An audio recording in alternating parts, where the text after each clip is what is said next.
ಇಲ್ಲಿ ಪರ್ಯಂತರವಾಗಿ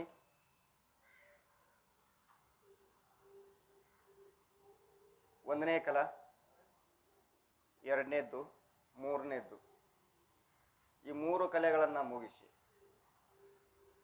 ಈಗ ನಾಲ್ಕನೇ ಕಲವನ್ನು ಪ್ರಾರಂಭ ಮಾಡೋರದ. ವಿಚಾರ ಚಂದ್ರದಲ್ಲಿ ಹೇಳಲ್ಪಟ್ಟಂಥ ಪಂಚೀಕರಣ ಇಷ್ಟೊಂದು ವಿಶೇಷ ಇನ್ನೆಲ್ಲಿ ಹೇಳಿಲ್ಲ ಅಂತ ನನಗೆ ಅನಿಸ್ತೈತಿ. ಅಷ್ಟೊಂದು ವಿಶೇಷವಾಗಿ ಪಂಚೀಕರಣ ಇದರಲ್ಲಿ ವಿಚಾರ ಚಂದ್ರದೊಳಗೆ ಕೊಟ್ಟಿದ್ದಾರೆ. ಈ ಪಂಚೀಕರಣದ ಬಗ್ಗೆ ಯಾಕಪ್ಪ ಅಂದ್ರೆ ನಾನು ಹೇಳಿದ್ದೀನಿ, ಪ್ರಪಂಚಕ್ಕೆ ಸುವರ್ಣ ಬೇಕು, ಪಾರಮಾರ್ಥಕ್ಕೆ ಪಂಚೀಕರಣ ಬೇಕು. ಪ್ರಪಂಚ ನಡಿಬೇಕಾಗಿತ್ತು ಅಂದ್ರೆ ಸಂಪತ್ತು ಬೇಕು. ಸುವರ್ಣ ಅಂದ್ರೇನು ಸಂಪತ್ತು. ಪ್ರಪಂಚಕ್ಕೆ ಸಂಪತ್ತು ಬೇಕು, ಪಾರಮಾರ್ಥಕ ನಾ ಬರ್ತೀನಿ ಅಂದ್ರೆ ಮೊದಲು ಪಂಚೀಕರಣ. ಮೊದಲ ಕೆಲಸ ಏನು ಅಂತ ಕೇಳಿದ್ರೆ ಪಂಚೀಕರಣವನ್ನು ತಿಳ್ಕೋಬೇಕು. ಪಂಚೀಕರಣ ತಿಳ್ಕೋಬೇಕು ಅನ್ನೋ ತಾತ್ಪರ್ಯನು ನಾನಿಂದ ವಿಚಾರಿಸ್ಬೇಕು. ಅದುವೇ ಅದರ ತಾತ್ಪರ್ಯ. ಈ 25 ತತ್ವಗಳಿಂದ ಕೂಡಲ್ಪಟ್ಟಂಥ ಸ್ಥೂಲ ಶರೀರ ಆಗಲಿ, 17 ತತ್ವಗಳಿಂದ ಕೂಡಲ್ಪಟ್ಟಂಥ ಸೂಕ್ಷ್ಮ ಶರೀರ ಆಗಲಿ, 1 ತತ್ವದಿಂದ ಕೂಡಲ್ಪಟ್ಟಂಥ ಕಾರಣ ಶರೀರ ಆಗಲಿ, ಇವುಗಳ ಬಗ್ಗೆ ಎಲ್ಲ ವಿಚಾರ ಮಾಡ್ಕೋತ ಹೋದಿ ಅಂದ್ರೆ ಇವ್ಯಾವು ನಾನಲ್ಲ ಅನ್ನೋದೇ ಇದ್ರ ಉದ್ದೇಶ. ಇವೆಲ್ಲ ವಿಚಾರ ಮಾಡ್ಬೇಕಂದ್ರೆ ಏನು ಮಾಡ್ಬೇಕು? ಪಂಚೀಕರಣ ತಿಳ್ಕೊಬೇಕು. ಇದು ಎದರಿಂದ ಆಗೈತಿ, ಯಾರಿಂದ ಆಗೈತಿ, ಯಾರು ಕೊಟ್ಟಾರ, ಎರಡು ದಿವಸ ಇರ್ತೈತಿ, ಯಾವಾಗ ಹೋಗ್ತೈತಿ, ಹ್ಯಾಂಗಾಗೈತಿ, ಇದನ್ನೆಲ್ಲ ಸಂಪೂರ್ಣ ತಿಳ್ಕೊಂಡಿ ಅಂದ್ರೆ ಇವ್ಯಾವು ನಾನಲ್ಲ ಅನ್ನೋ ಜ್ಞಾನ ಆಗೇ ಆಕೈತಿ. ಹೀಗಾಗಿ ಪಾರಮಾರ್ಥಕ ಪಂಚೀಕರಣ ಬೇಕು, ಪ್ರಪಂಚಕ್ಕೆ ಸುವರ್ಣ ಬೇಕು ಅಂತ ತಿಳ್ಕೊಂಡು ಪಂಡಿತ್ ಪಿತಾಂಬರಜಿಯವರು ಏನು ಮಾಡಿದ್ರು ಅಂದ್ರೆ ಪಂಚೀಕರಣ ಸವಿಸ್ತಾರವಾಗಿ ಇಲ್ಲಿ ತನಕ ಹೇಳ್ಕೊಂಡು ಬಂದು ಈಗ ಉತ್ತಮ ಅಧಿಕಾರಿಯಾಗಲ್ಪಟ್ಟಂಥವನಿಗೆ ಅತದ್ಯಾವೃತ ಲಕ್ಷಣದಿಂದ ಈ 4ನೇ ಕಲಾವನ್ನು ಹೇಳ್ಕೊತ ಹೊಂಟಿದ್ದಾರೆ. ಅತದ್ಯಾವೃತ ಲಕ್ಷಣ ಅಂದ್ರೇನು, ಸ್ವರೂಪ ಲಕ್ಷಣ ಅಂದ್ರೇನು, ತಟಸ್ಥ ಲಕ್ಷಣ ಅಂದ್ರೇನು, ಲಕ್ಷಣಗಳು ಲಕ್ಷಣ ಅಂತ ಎದಕ್ಕೆ ಕರಿಬೇಕು ಅನ್ನೋದನ್ನ ಬೆಳಗ್ಗೆ ನಾನು ಹೇಳ್ಕೊಂಡು ಬಂದಿದ್ದೀನಿ. ಹೌದಲ್ಲ? ಸದಾ ವಿದ್ಯಮಾನತ್ವ ಸತಿ ಇತರ ಪದಾರ್ಥ ವ್ಯಾವರ್ತಕತ್ವಂ ಸ್ವರೂಪ ಲಕ್ಷಣಂ. ಸ್ವರೂಪ ಲಕ್ಷಣ ಬಗ್ಗೆ ಹೇಳಿ. ಕಿಂಚಿತ್ ಕಾಲ ವರ್ತಿತ್ವ ಸತಿ ಇತರ ಪದಾರ್ಥ ವ್ಯಾವರ್ತಕತ್ವಂ ತಟಸ್ಥ ಲಕ್ಷಣಂ ಯಥಾ ಕಾಕವತ್ ದೇವದತ್ತ ಗ್ರಹಂ ಅನ್ನೋದು ತಟಸ್ಥ ಲಕ್ಷಣ ಹೇಳ್ಕೊಂಬಂದಿನಿ. ಹೀಗಾಗಿ ಅತದ್ಯಾವೃತ ಲಕ್ಷಣ ಹೇಳ್ಕೊಂಬಂದೈತಿ. ಈಗ ಇಲ್ಲಿ ಏನು ಮಾಡೋರು ಅದರಪ್ಪ ಅಂತ ಕೇಳಿದ್ರೆ ಲಕ್ಷ್ಯ ಭಿನ್ನ ವಸ್ತು ವ್ಯಾವರ್ತಕ ಅತದ್ಯಾವೃತ ಲಕ್ಷಣ ಅನ್ನೋದನ್ನು ಹೇಳ್ಕೊಂಬಂದೈತಿ. ಯಥಾ ನೇತಿ ಅಂತೇಳಿ. ಹೀಗಾಗಿ ಲಕ್ಷಣ ಒಳಗ ಸದಾ ಒಂದು ಸ್ವರೂಪ ಲಕ್ಷಣ, ಒಂದು ತಟಸ್ಥ ಲಕ್ಷಣ, ಒಂದು ಅತದ್ಯಾವೃತ ಲಕ್ಷಣ, 3 ಲಕ್ಷಣಗಳದಾವ. ಆ 3 ಲಕ್ಷಣ ಒಳಗ ಇಲ್ಲಿ ಅತದ್ಯಾವೃತ ಲಕ್ಷಣದಿಂದ ಹೇಳೋರದಾರ. ಅದು ಯಾರಿಗೆ ಅಂತ ಕೇಳಿದ್ರೆ ಉತ್ತಮ ಅಧಿಕಾರಿಗೆ. ಎಲ್ಲವನ್ನ ಅಲ್ಲಗಳೆದು ಸುಮ್ಮನೆ ನಿಂತು ಬಿಡ್ತಾರ, ಅದು ಉಳಿದುದ್ದ ನಾನು ಅಂತೇಳಿ ಉತ್ತಮ ಅಧಿಕಾರಿ ತಿಳ್ಕೊತಾರ. ಕನಿಷ್ಠ ಅಧಿಕಾರಿಗೆ ಹ್ಯಾಂಗಪ್ಪ ಅಂದ್ರೆ ತುತ್ತೊಯ್ದು ಬಾಯಾಗಿಟ್ರು ಮೆಲ್ಕ್ ಹಾಕಂಗಿಲ್ಲ, ಅವನು ಹಂಗಿರ್ತಾನ. ಅಥ ಚತುರ್ಥ ಕಲಾ ಪ್ರಾರಂಭ. ಈಗ 3ನೇ ಕಲಾ ಮುಗಿದ ನಂತರ 4ನೇ ಕಲಾ ಪ್ರಾರಂಭ. ಮೈ ಅಂದ್ರೆ ನಾನು ಅಂದ್ರೆ ಅಹಂ ಪ್ರತ್ಯಯ ವಿಷಯ ಆತ್ಮ. ಇಲ್ಲಿ ನಾನು ಅನ್ನೋದ್ರಿಂದ ಜೀವ ಅಂತ ತಗೋಬಾರ್ದು, ಆತ್ಮ ಅಂತ ತಗೋಬೇಕು. ನಾನು ಅನ್ನೋದ್ರಿಂದ ಆತ್ಮ ಅಂತ ತೋರ್ಬೇಕು. ಮೈ ಪಂಚಕೋಶಾತೀತ ಹೂಂ, ನಾನು 5 ಕೋಶದಕ್ಕಿಂತಲೂ ಬ್ಯಾರೆ ಇದ್ದೀನಿ. ಅವು 5 ಕೋಶ ಯಾವುವು, ಅವು ಕೋಶ ಯಾಕಂದ್ರು ಅನ್ನೋದು ಮೊದಲು ಹೇಳ್ತಾರ. ಅವ್ರು ಮುಂದೆ ಹೋಗಿ ಹೇಳ್ತಾರ. ಇಲ್ಲಿ ಬದ್ರೆ ಏನು ಹೇಳಾಕತ್ತಾರ ಅಂತ ತಿಳ್ಕೊಂಡ್ರೆ ಈ 5 ಕೋಶದಕ್ಕಿಂತಲೂ ನಾನು ಬ್ಯಾರೆ ಇದ್ದೀನಿ ಅನ್ನೋದನ್ನ ಈ ಅಧ್ಯಾಯದ ಹೆಸರಿದು. ಇಷ್ಟು ಗುರ್ತಾತ.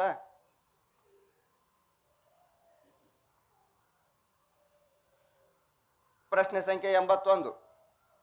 ಪಂಚಕೋಶಾತೀತ ಕೈಯೇ ಕ್ಯಾ? ಪಂಚಕೋಶಾತೀತವೆಂದರೆ ಏನು ಅಂತ ಕೇಳಿದ. पंचकोशातीत कहिए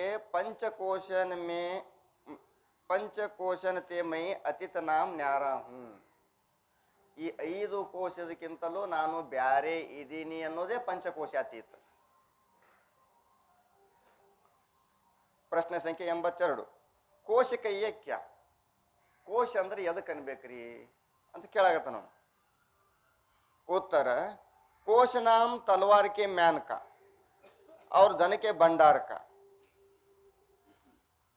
ಕೋಶ ಅಂತ ಎದಕ್ಕೆ ಅನ್ಬೇಕು ಅಂದ್ರೆ ತಲವಾರ್ ಮ್ಯಾಗಿರ್ತಕ್ಕಂಥ ಒರೆ ಕವಚ, ಅದಕ್ಕೆ ಕೋಶ ಅಂತ ಕರೀತಾರೆ. ಅದು ನಾವು ತಲವಾರ್ ನೋಡೇ ಇಲ್ರಿ, ನಾವು ರಾಜನ ಕಾಲನಾಗ ಇರಲಿಲ್ಲ, ನಾವು ಯುದ್ಧ ಆಡಿಲ್ಲ ಅಂದ್ರೆ ಅದನ್ನು ಬಿಡುವಪ್ಪ. ಟ್ರೆಜರಿಗನ್ನು ಕೋಶ ಅಂತೇಳಿ. ದನಕ್ಕೆ ಭಂಡಾರಕ್ಕೆ ಅಂದ್ರೆ ಹಣವನ್ನ ಎಲ್ಲಿ ಮುಚ್ಚಿ ಇಡ್ತೀಯಲ್ಲ ಅದಕ್ಕನ್ನು ಕೋಶ. ಬ್ಯಾಂಕ್ನ ಎಲ್ಲಾ ರೊಕ್ಕ ಲಾಕರ್ನ ಹಾಕಿ ಲಾಕ್ ಮಾಡಿಬಿಡ್ತಾರ, ಅದಕ್ಕನ್ನು ಕೋಶ. ದನಕೆ ಭಂಡಾರಕ ಅವರು ಕೋಶಕಾರ ನಾಮಕ ಕೀಡಿಕೆ ಗ್ರಹಕ ಹೇ. ರೇಷ್ಮೆ ಹುಳ, ರೇಷ್ಮೆ ಹುಳ ಏನ್ ಮಾಡ್ತೈತಿ?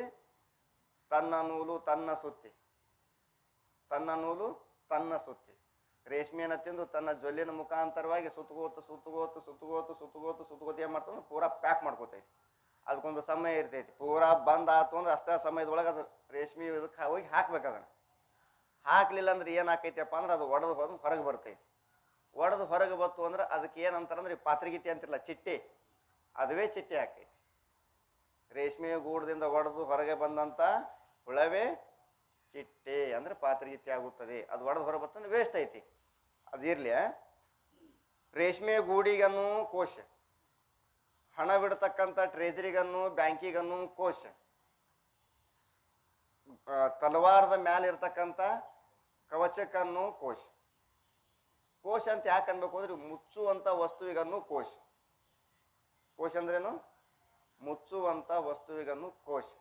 ಟ್ರೆಜರಿ ರೊಕ್ಕ ಮುಚ್ಚತೈತಿ, ಬ್ಯಾಂಕು ರೊಕ್ಕ ಮುಚ್ಚಿಟ್ಕೋತೈತಿ, ಆ ಕವಚನು ತಲವಾರು ಮುಚ್ಚಿಟ್ಕೋತೈತಿ.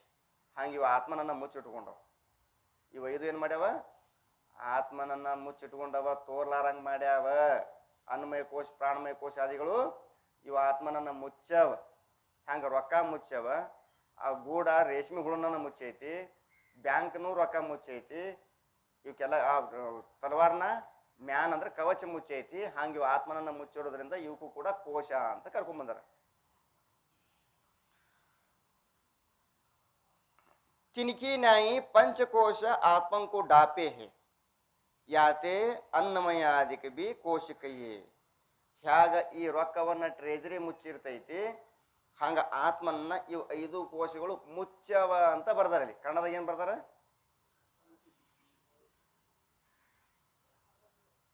ಏನ್ ಬರ್ದಾರ?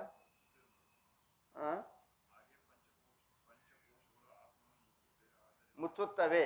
ಮುಚ್ಚುತ್ತವೆ ಅಂತಂದ್ರೂ ಅಲ್ಲಿ ಶಬ್ದಶಃ ಅರ್ಥ ಮಾಡಕ್ ಹೋದ್ರೆ ಸಿಗ್ಬಿಡ್ತೀವಿ ನಾವು. ಯಾಕಂತ ಕೇಳಿದ್ರ ಮುಚ್ಚೋ ವಸ್ತು ಮುಚ್ಚಿಸ್ಕೊಳಕ್ಕಿಂತ ವಸ್ತುಕ್ಕಿಂತಲೂ ದ್ವಾಡದಿರ್ಬೇಕು. ನಾವು ಮೈ ಮೇಲೆ ಹಚ್ಕೋತಿರ್ತೀವಿ, ಅದು ನಮ್ಗೆ ದ್ವಾಡದಿರ್ತೈತೆ ಸಾಣದಿರ್ತೈತೆ. ಏನು ಈ ಕಡೆ ಜಗದರ ಕಾಲು ಕಾಣಾಗತ್ತವ, ತಳ ಜಗದರ ಕುದಿ ಕಾಣಾಗತ್ತದ ಅಂತೀವಲ್ಲ. ಇಲ್ಲಿ ಏನ್ ಮಾಡ್ಬೇಕು? ಆತ್ಮನ್ಕಿಂತ ದೊಡ್ಡ ಅಂತೂ ಜಗತ್ತಿನ ಯಾವುದೂ ಇಲ್ಲ. ಅಲ್ಲಿ ಏನ್ ಮಾಡ್ಬೇಕಂದ್ರೆ ತೋಲಾರಂಗ್ ಮಾಡ್ಯಾವ ಅಂತ ಅರ್ಥ ಮಾಡ್ಬೇಕು. ಏನ್ ಮಾಡ್ಯಾವ? ತೋರದಂಗ ಮಾಡ್ಯಾವ. ಗುರ್ತಾಯ್ತಲ್ಲ?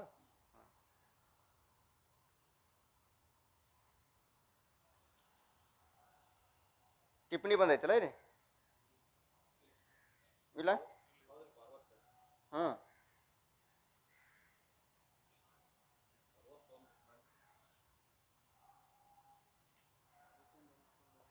ಇಲ್ಲಿ ದುವಾದ ಮ್ಯಾಗಿನ ಟಿಪ್ಪಣಿ ಅದಾವು.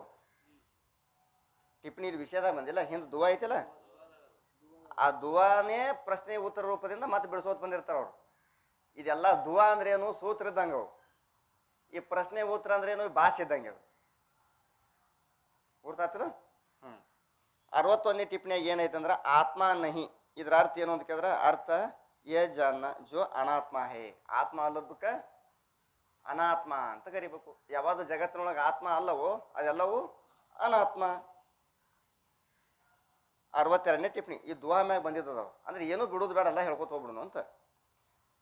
ಮಹಾತ್ಮ, ಮಹಾತ್ಮ ಅಂದ್ರೆ ಮಹಾತ್ಮ ಪುರುಷರು ಲಿಂಗ ದೇಹಂಕು ಪ್ರಾಣ ಮನ ಅವ್ರ ವಿಜ್ಞಾನಮಯ ಕೋಶ ರೂಪ ಕೈ ಹೇ. ಸೂಕ್ಷ್ಮ ಶರೀರಕ್ಕೆ ಏನ್ ಅನ್ಕೊಂಬಂದಾರಂದ್ರ ಅವರು ಪ್ರಾಣ, ಮನಸ್ಸು ಮತ್ತು ಬುದ್ಧಿ. ವಿಜ್ಞಾನಮಯ ಕೋಶ ಅಂದ್ರೇನು? ಬುದ್ಧಿ. ಇವು 3 ಸೇರಿದ್ದನೇ ಸೂಕ್ಷ್ಮ ಶರೀರ ಅಂತೇಳಿ ಕರ್ಕೊಂಡ್ ಬಂದಿದ್ದಾರೆ. ಆನಂದಮಯ ಕೋಶ ಅಂದ್ರೆ ಕಾರಣ ಶರೀರ, ಅನ್ನಮಯ ಕೋಶ ಅಂದ್ರೆ ಸ್ಥೂಲ ಶರೀರ, ಪ್ರಾಣಮಯ ಕೋಶ, ಮನೋಮಯ ಕೋಶ, ವಿಜ್ಞಾನಮಯ ಕೋಶ. ಇವು 3 ಕೋಶ ಕೂಡಿ ಒಂದು ಅಂದ್ರೆ ಇವು 5 ಕೋಶ ಅದಾವಲ್ಲ. ಕೋಶಗಳು ಎಷ್ಟದಾವ? 5 ಅದಾವ. ಯಾವ್ಯಾವು? ಅನ್ನಮಯ ಕೋಶ, ಪ್ರಾಣಮಯ ಕೋಶ, ಮನೋಮಯ ಕೋಶ, ವಿಜ್ಞಾನಮಯ ಕೋಶ, ಆನಂದಮಯ ಕೋಶ. ಈ 5 ಕೋಶಗಳನ್ನ 3 ದೇಹದಲ್ಲಿ ಅಂತರ್ಭೂತ ಮಾಡಾಕತ್ತ. ಅದರ ತಾತ್ಪರ್ಯನು ಈ 5 ಕೋಶಗಳನ್ನ ಎಲ್ಲಿ ಅಂತರ್ಭೂತ ಮಾಡಾಕತ್ತಾರ? ಹಾಂ, ಈಗ ಕಾರ್ಪೊರೇಷನ್ ಬ್ಯಾಂಕ್ ಒಯ್ದು ಯೂನಿಯನ್ ಬ್ಯಾಂಕ್ನಾಗ ಅಂತರ್ಭೂತ ಮರ್ಜ್ ಮಾಡಿದ್ರಲ್ಲೋ ಹಂಗೆ ಇವು 5 ಕೋಶಗಳನ್ನು ಒಯ್ದು ಎಲ್ಲಿ ಲೀನ್ ಮಾಡಕತ್ತಾರಪ್ಪ ಅಂದ್ರೆ 3 ಶರೀರದೊಳಗೆ ಲೀನ್ ಮಾಡಕತ್ತಾರ. ಅನ್ನಮಯ ಕೋಶ ಒಯ್ದು ಸ್ಥೂಲ ಶರೀರದೊಳಗೆ ಲೀನ್ ಮಾಡಿದ್ರು. ಅನ್ನಮಯ ಕೋಶ ಒಯ್ದು ಸ್ಥೂಲ ಶರೀರದೊಳಗೆ ಲೀನ್ ಮಾಡಿದ್ರು. ಇನ್ನು ಪ್ರಾಣಮಯ ಕೋಶ, ಮನೋಮಯ ಕೋಶ, ವಿಜ್ಞಾನಮಯ ಕೋಶ ಇವು 3 ಕೋಶ ಒಯ್ದು ಸೂಕ್ಷ್ಮ ಶರೀರದೊಳಗೆ ಲೀನ್ ಮಾಡಿದ್ರು.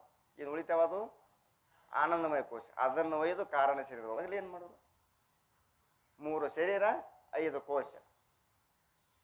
ಈ 3 ಶರೀರದೊಳಗೆ ಆ 5 ಕೋಶಗಳನ್ನು ಒಯ್ದು ಮರ್ಜ್ ಮಾಡಿದ್ರು ಅಂತ ತಿಳ್ಕೊಬೇಕು.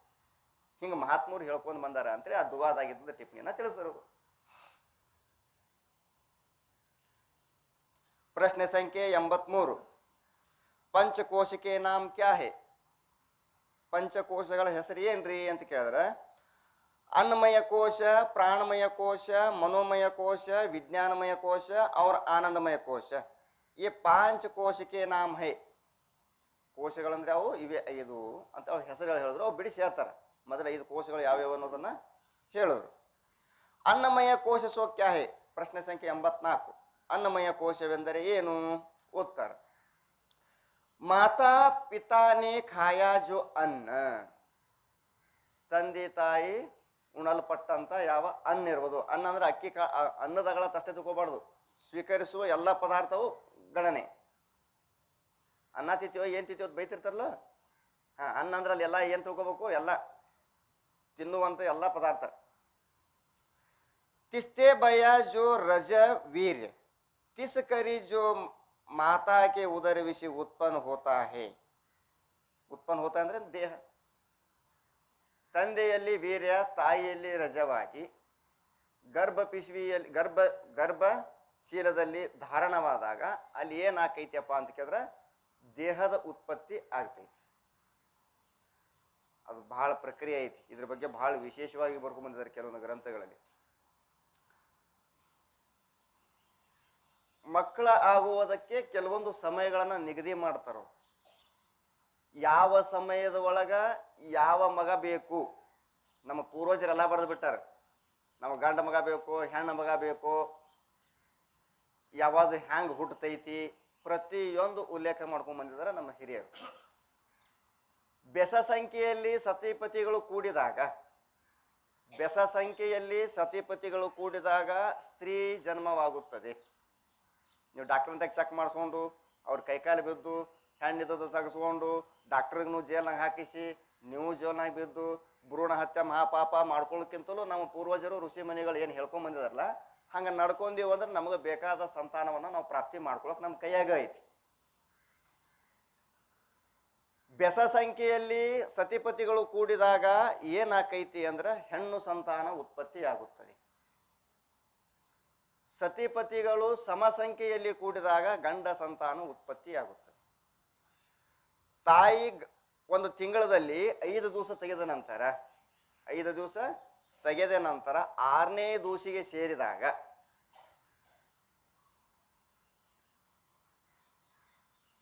ಏನಾಗಿತ್ತು ಒಂದ್ಸರಿ, ಅದು ಕತೆ ದೊಡ್ಡದೈತಿ, ಅದನ್ನ ಬೇಡ. ಇಂದ್ರನಿಗೆ ಶಾಪ ಕೊಟ್ಟಿದ್ರು. ಏನು ಶಾಪ ಕಟ್ಟಿದ್ರು ಅಂದ್ರೆ, ನೀ ಯಾವ ವಿಷಯದ ಮೇಲೆ ಮೋಹಿತನಾಗಿ ಗುರುಪತ್ನಿಯನ್ನ ಪಡಿಬೇಕು ಅನ್ನೋ ಆಸೆ ಮಾಡಿದ್ದಿ, ಯಾವುದನ್ನ ಪಡಿಬೇಕು ಅಂತೇಳಿ ನಿನ್ನ ಶರೀರವೆಲ್ಲ ಅದವೇ ಆಗಲಿ ಅಂತ ಶಾಪ ಕೊಟ್ಟಿದ್ರು. ಆ ಶಾಪದ ಫಲವಾಗಿ ಕೆಲವೊಂದು ವಸ್ತುಗಳು ಮುಂದೆ ಬಂದು ನಾವು ನಿಮ್ಮ ಶಾಪ ತೋತೀವ್ರಿ ಅಂತೇಳಿ. ಗಿಡ ಬಂತು, ಸಮುದ್ರ ಬಂತು, ಹೆಣ್ಮಗಳು ಬಂದ್ರು, ಹಿಂಗೆ 3 ಮಂದಿ ಬಂದ್ರು. 3 ಮಂದಿ ಬಂದು ಶಾಪ ತೋತೀವಿ ಅನ್ನೋದಕ್ಕೆ ಇಂದ್ರನ ಶಾಪದ ಫಲದಿಂದ ನಮ್ಮ ತಾಯಿಯಂದಿರಿಗೆ 1 ತಿಂಗಳಲ್ಲಿ 5 ದಿವಸ ಮನೆ ಹೊರಗೆ ಇಡ್ತಾರೆ. ಅದು ಯಾರ್ದಂದ್ರೆ ಅದು ನಮ್ಮದು ಹೆಣ್ಮಕ್ಳ ಪ್ರಕೃತಿ ತಪ್ಪಲ್ಲದು. ಇಂದ್ರನ ಶಾಪದ ಫಲದಿಂದ ಬಂದಂತ ಒಂದು ಪನಿಷ್ಮೆಂಟ್ ಅದು. 1ನೇ ದಿವಸ, 2ನೇ ದಿವಸ, 3ನೇ ದಿವಸ ತಲೆ ಮೇಲೆ ನೀರು ಹಾಕೊಂಡಾಗ 1ನೇ ದಿವಸ, 2ನೇ ದಿವಸ, 3ನೇ ದಿವಸ, 4ನೇ ದಿವಸ, 5 ದಿವಸ ಆದ ನಂತರ 6ನೇ ದಿವಸದಲ್ಲಿ ಪತಿ ಸೇರಿದಾಗ ಅದು ಸಮಸಂಖ್ಯೆ. 6ನೇ ದಿವಸ ಸೇರಿದಾಗ ಸಮಸಂಖ್ಯೆ, 6ನೇ ದಿವಸ ಸೇರಿದಾಗ ಪುತ್ರ ಪ್ರಾಪ್ತಿ, 7ನೇ ದಿವಸ ಸೇರಿದಾಗ ಸ್ತ್ರೀ ಪ್ರಾಪ್ತಿ, 8ನೇ ದಿವಸ ಸೇರಿದಾಗ ಪುತ್ರ ಪ್ರಾಪ್ತಿ, 9ನೇ ದಿವಸ ಸೇರಿದಾಗ ಸ್ತ್ರೀ ಪ್ರಾಪ್ತಿ. ಒಟ್ಟು ಸಮ ಸಂಖ್ಯೆಯಲ್ಲಿ ಕೂಡಿದಾಗ ಪುತ್ರ ಪ್ರಾಪ್ತಿ, ವಿಷಮ ಸಂಖ್ಯೆಯಲ್ಲಿ ಕೂಡಿದಾಗ ಸ್ತ್ರೀ ಪ್ರಾಪ್ತಿ. ಇದು ಎಲ್ಲಿವರೆಗೆ ಅಂತ ಕೇಳಿದ್ರೆ 13ರಿಂದ 15ನೇ ದಿವಸ ಪರ್ಯಂತರವಾಗಿ ಅಷ್ಟ ಸಂತಾನ ಉತ್ಪತ್ತಿಗೆ ಯೋಗ್ಯವಾದಂಥದ್ದು. ರೋಣಿ ಮಳಿ ದಾಟ್ತು, ಮಿರ್ಗಾ ಮಳಿ ದಾಟ್ತು, ಆದ್ರಿ ಮಳಿ ದಾಟ್ತು ಅಂದ್ರೆ ಬಿತ್ತಾಕ್ ಬರೋದಿಲ್ಲ. ಭೂಮಿಯಲ್ಲಿ ಉಳುಮೆ ಮಾಡಕ್ ಸಾಧ್ಯನೇ ಇಲ್ಲ. ಉಳುಮೆ ಮಾಡಿದ್ದು ಫಸಲ ಕೈಗೆ ಬರೋದಿಲ್ಲ. ಹೀಗಾಗಿ ನಮ್ಮ ಪೂರ್ವಜರು ಬರ್ಕೊಂಡ್ ಬಂದಿದ್ದಾರೆ. ಇದು ಒಂದು. ಎರಡನೇದು ಏನು ಅಂತ ಕೇಳಿದ್ರ ಸೂರ್ಯನಾಡಿ ಚಂದ್ರನಾಡಿಗಳಂತ ಬರ್ತಾವ. ಬಲರಂಧ್ರವು ಸೂರ್ಯನಾಡಿ, ಎಡ ಮೂಗಿನ ರಂಧ್ರವು ಚಂದ್ರನಾಡಿ. ಸತಿಪತಿ ಸಮಾಗಮದಲ್ಲಿ ಪುರುಷನ ಸೂರ್ಯನಾಡಿ, ಸ್ತ್ರೀಯ ಚಂದ್ರನಾಡಿಯಿಂದ ಗಾಳಿ ಜಾಸ್ತಿ ಬರ್ತಿತ್ತು ಅಂದ್ರೆ 100ಕ್ಕೆ 100 ನಿಮಗೆ ಬಾಂಡ್ ಪೇಪರ್ ಬರೆದು ಕೊಡ್ತೀನಿ, ಅದು ಪುತ್ರ ಸಂತಾನವೇ ಆಗ್ತದೆ. ಹಂಗೆ ಬರ್ತಿದಾರ ಈ ವಿಷಯ ಗೊತ್ತಿದ್ದು. ಪುರುಷನ ಚಂದ್ರನಾಡಿ ಯಾವಾಗಲೂ ಮೂಗಿನ ತಳ ಕೈ ಇಡ್ರಿ ನೀವು. ಎರಡು ಮೂಗಿನ ರಂಧ್ರದಿಂದ ಒಂದೇ ರೀತಿ ಗಾಳಿ ಬರೋದಿಲ್ಲ, ಒಂದು ಹೆಚ್ಚು ಒಂದು ಕಡಿಮೆ ಇರ್ತೈತಿ. ಪ್ರತಿ ಸಮಯಕ್ಕೂ ಅದು ಬದಲಾವಣೆ ಹಾಕೋತ ಹೋಗ್ತೈತಿ. ಒಂದ್ಸಲ ಅದು ಚಲೋ ಹೋಗ್ತೈತಿ, ಒಂದ್ಸಲ ಇದನ್ನ ಚಲೋ ಹೋಗ್ತೈತಿ, ಒಂದ್ಸಲ ಇದನ್ನ ಚಲೋ ಹೋಗ್ತೈತಿ, ಒಂದ್ಸಲ ಅದನ್ನ ಚಲೋ ಹೋಗ್ತೈತಿ. ಪುರುಷನ ಚಂದ್ರನಾಡಿಯಿಂದ ಗಾಳಿ ಜಾಸ್ತಿ ಬಂದು ಸ್ತ್ರೀಯ ಸೂರ್ಯನಾಡಿಯಿಂದ ಗಾಳಿ ಜಾಸ್ತಿ ಬರ್ತಿತ್ತು ಅಂದ್ರೆ 100ಕ್ಕೆ 100 ಅದು ಹೆಣ್ಣ ಸಂತಾನವೇ. ಇದು ಒಂದು. ಗರ್ಭಚೀಲ ಅಂದ್ರೆ ಅದು ಒಂದು ಕೋಶನೇ. ಅದಕ್ಕೂ ಕೋಶ ಅಂದ್ರೂ ಪರವಾಗ್ನೇ ಇಲ್ಲ, ಯಾಕಂದ್ರೆ ಪಿಂಡವನ್ನ ರಕ್ಷಣೆ ಮಾಡ್ತೈತೆ, ಅದು ಮುಚ್ಚಿಡ್ತೈತಿಲೋ, ಅದು ಒಂದು ಕೋಶನೇ. ರಜ ಮತ್ತು ವೀರ ಇವೆರಡರಲ್ಲಿ ಸ್ತ್ರೀಯ ರಜವು ಪ್ರಮಾಣ ಜಾಸ್ತಿ ಗರ್ಭ ಪಿಶವಿಯಲ್ಲಿ ಹೋಯಿತು ಅಂದ್ರೆ ಅದು ಸ್ತ್ರೀ ಹುಟ್ಟುತ್ತದೆ. ಪುರುಷನ ವೀರ್ಯವು ಜಾಸ್ತಿ ಹೋದರೆ ಅದು ಪುರುಷ ಹುಟ್ಟುತ್ತದೆ. ಎರಡೂ ಸಮಾನವಾಗಿ ಹೋದರೆ ಅದು ಷಂಡ ಪುರುಷನಾಗಿ ಹುಟ್ಟುತ್ತದೆ. ಗೊತ್ತಾತ? ಹಾ, ಅದನ್ನ ನಮ್ಮ ಕೈಯಾಗ ಐತಿ. ಮೊದಲನೇ ಮಗು ಹೆಣ್ಣಾಗಿ ಹುಟ್ಟಿತು ಅಂದ್ರೆ ನನ್ನ ಹೆಂಡತಿ ಪ್ರಮಾಣ ಜಾಸ್ತಿ ಐತಿ, ಅದಕ್ಕಿಂತಲೂ ನಾನು ಜಾಸ್ತಿ ಮಾಡ್ಕೋಬೇಕು ಅಂದ್ರೆ ಏನು ಮಾಡಬೇಕು ಅಂದ್ರೆ ಕೆಲವೊಂದು ಪದಾರ್ಥಗಳು ಸಿಗ್ತಿರ್ತಾವೆ, 10 ರೂಪಾಯಿನೋ 20 ರೂಪಾಯಿನೋ, ಅವು ಜಾಸ್ತಿ ಸ್ವೀಕಾರ ಮಾಡಿ ನಾವು ಹೆಚ್ಚು ಮಾಡ್ಕೊಳ್ಬೇಕು. ನೀವು ಯಾವ ಡಾಕ್ಟರ್ ಅಂತ ಹೋಗಬೇಕಾಗಿಲ್ಲ, ಎಲ್ಲಿ ಅವಶ್ಯಕ, ಯಾರು ಮೆಡಿಸಿನ್ ಅವಶ್ಯಕತೆ ಇಲ್ಲ. ಹೀಗಾಗಿ ತಂದೆ ತಾಯಿ ಗೊತ್ತದ ಸಾಕಲ್ಲ, ತಂದೆ ತಾಯಿಗಳು ಸ್ವೀಕಾರ ಮಾಡಲ್ಪಟ್ಟಂತ ಅನ್ನದಿಂದ ತಾಯಿಯಲ್ಲಿ ರಜ, ತಂದೆಯಲ್ಲಿ ವೀರ್ಯ ಉತ್ಪತ್ತಿಯಾಗಿ ತಾಯಿ ಗರ್ಭದಲ್ಲಿ ಏನು ಒಂದು ಪಿಂಡ ಉತ್ಪತ್ತಿ ಆಗುತ್ತದ, ಅದಕ್ಕೆ ಏನಂತಾರ ಅಂತ ಕೇಳಿದ್ರೆ ಅನ್ನಮಯ ಕೋಶ ಅಂತ ಕರೀತಾರೆ. ಯಾಕಂದ್ರೆ ಅದು ಉತ್ಪತ್ತಿ ಆಗಿದ್ದನೇ ಅನ್ನದಿಂದ. ಮತ್ತು ಇನ್ನೊಂದು ನಾವೆಲ್ಲರೂ ತಿಳ್ಕೊಂಡಿರ್ತೀವಿ, ಹೆಣ್ಮಗಳು ಗರ್ಭ ಧರಿಸ್ತಾರೋ ಏನು ಪುರುಷ ಗರ್ಭ ಧರಿಸ್ತಾನೋ? ನೀವೆಲ್ಲ ಏನು ನೋಡ್ತೀರಿ? ಸ್ತ್ರೀ ಗರ್ಭಧಾರಣೆ ಆಗ್ತೈತೋ ಪುರುಷನ ಗರ್ಭಧಾರಣೆ ಆಗ್ತೈತೋ? ಸ್ತ್ರೀ ಗರ್ಭಧಾರಣೆ ಆಗ್ತೈತೆ ಅನ್ನೋದು ಇದು ಲೋಕರುಡಿ. ಆದ್ರೆ ಮೊದಲು ಪುರುಷನೇ ಗರ್ಭಧಾರಣೆ ಆಗಿರ್ತಾನೆ. ಮಳೆಯ ಮುಖಾಂತರವಾಗಿ ಭೂಮಿಗೆ ಬಂದು ಜೀವ, ಭೂಮಿ ಮೂಲಕವಾಗಿ ಬೆಳೆಗಳಲ್ಲಿ ಬಂದು ಬೀಜಕ್ಕೆ ಬಂದು ಆ ಅನ್ನ ಊಟ ಮಾಡಿ ಮೊದಲು ಪುರುಷನಂತಕ್ಕೆ ಬಂದು ಆಮೇಲೆ ಸ್ತ್ರೀ ಅಂತ ಹೋಗ್ತಾನೆ ಜೀವ. ಅದ್ಬೇಕು ಮೊದಲು ಎಲ್ಲಿ ಬಂದಿದ್ದೇವ? ಪುರುಷನ ಹತ್ರ ಬಂದಿದ್ದ, ಆಮೇಲೆ ಸ್ತ್ರೀಯಲ್ಲಿ ಪ್ರವೇಶನಾದ. ಮೊದಲು ಗರ್ಭಧಾರಣೆ ಆಗುವುದಲ್ಲಿ ಪುರುಷನ ಹತ್ರನೇ.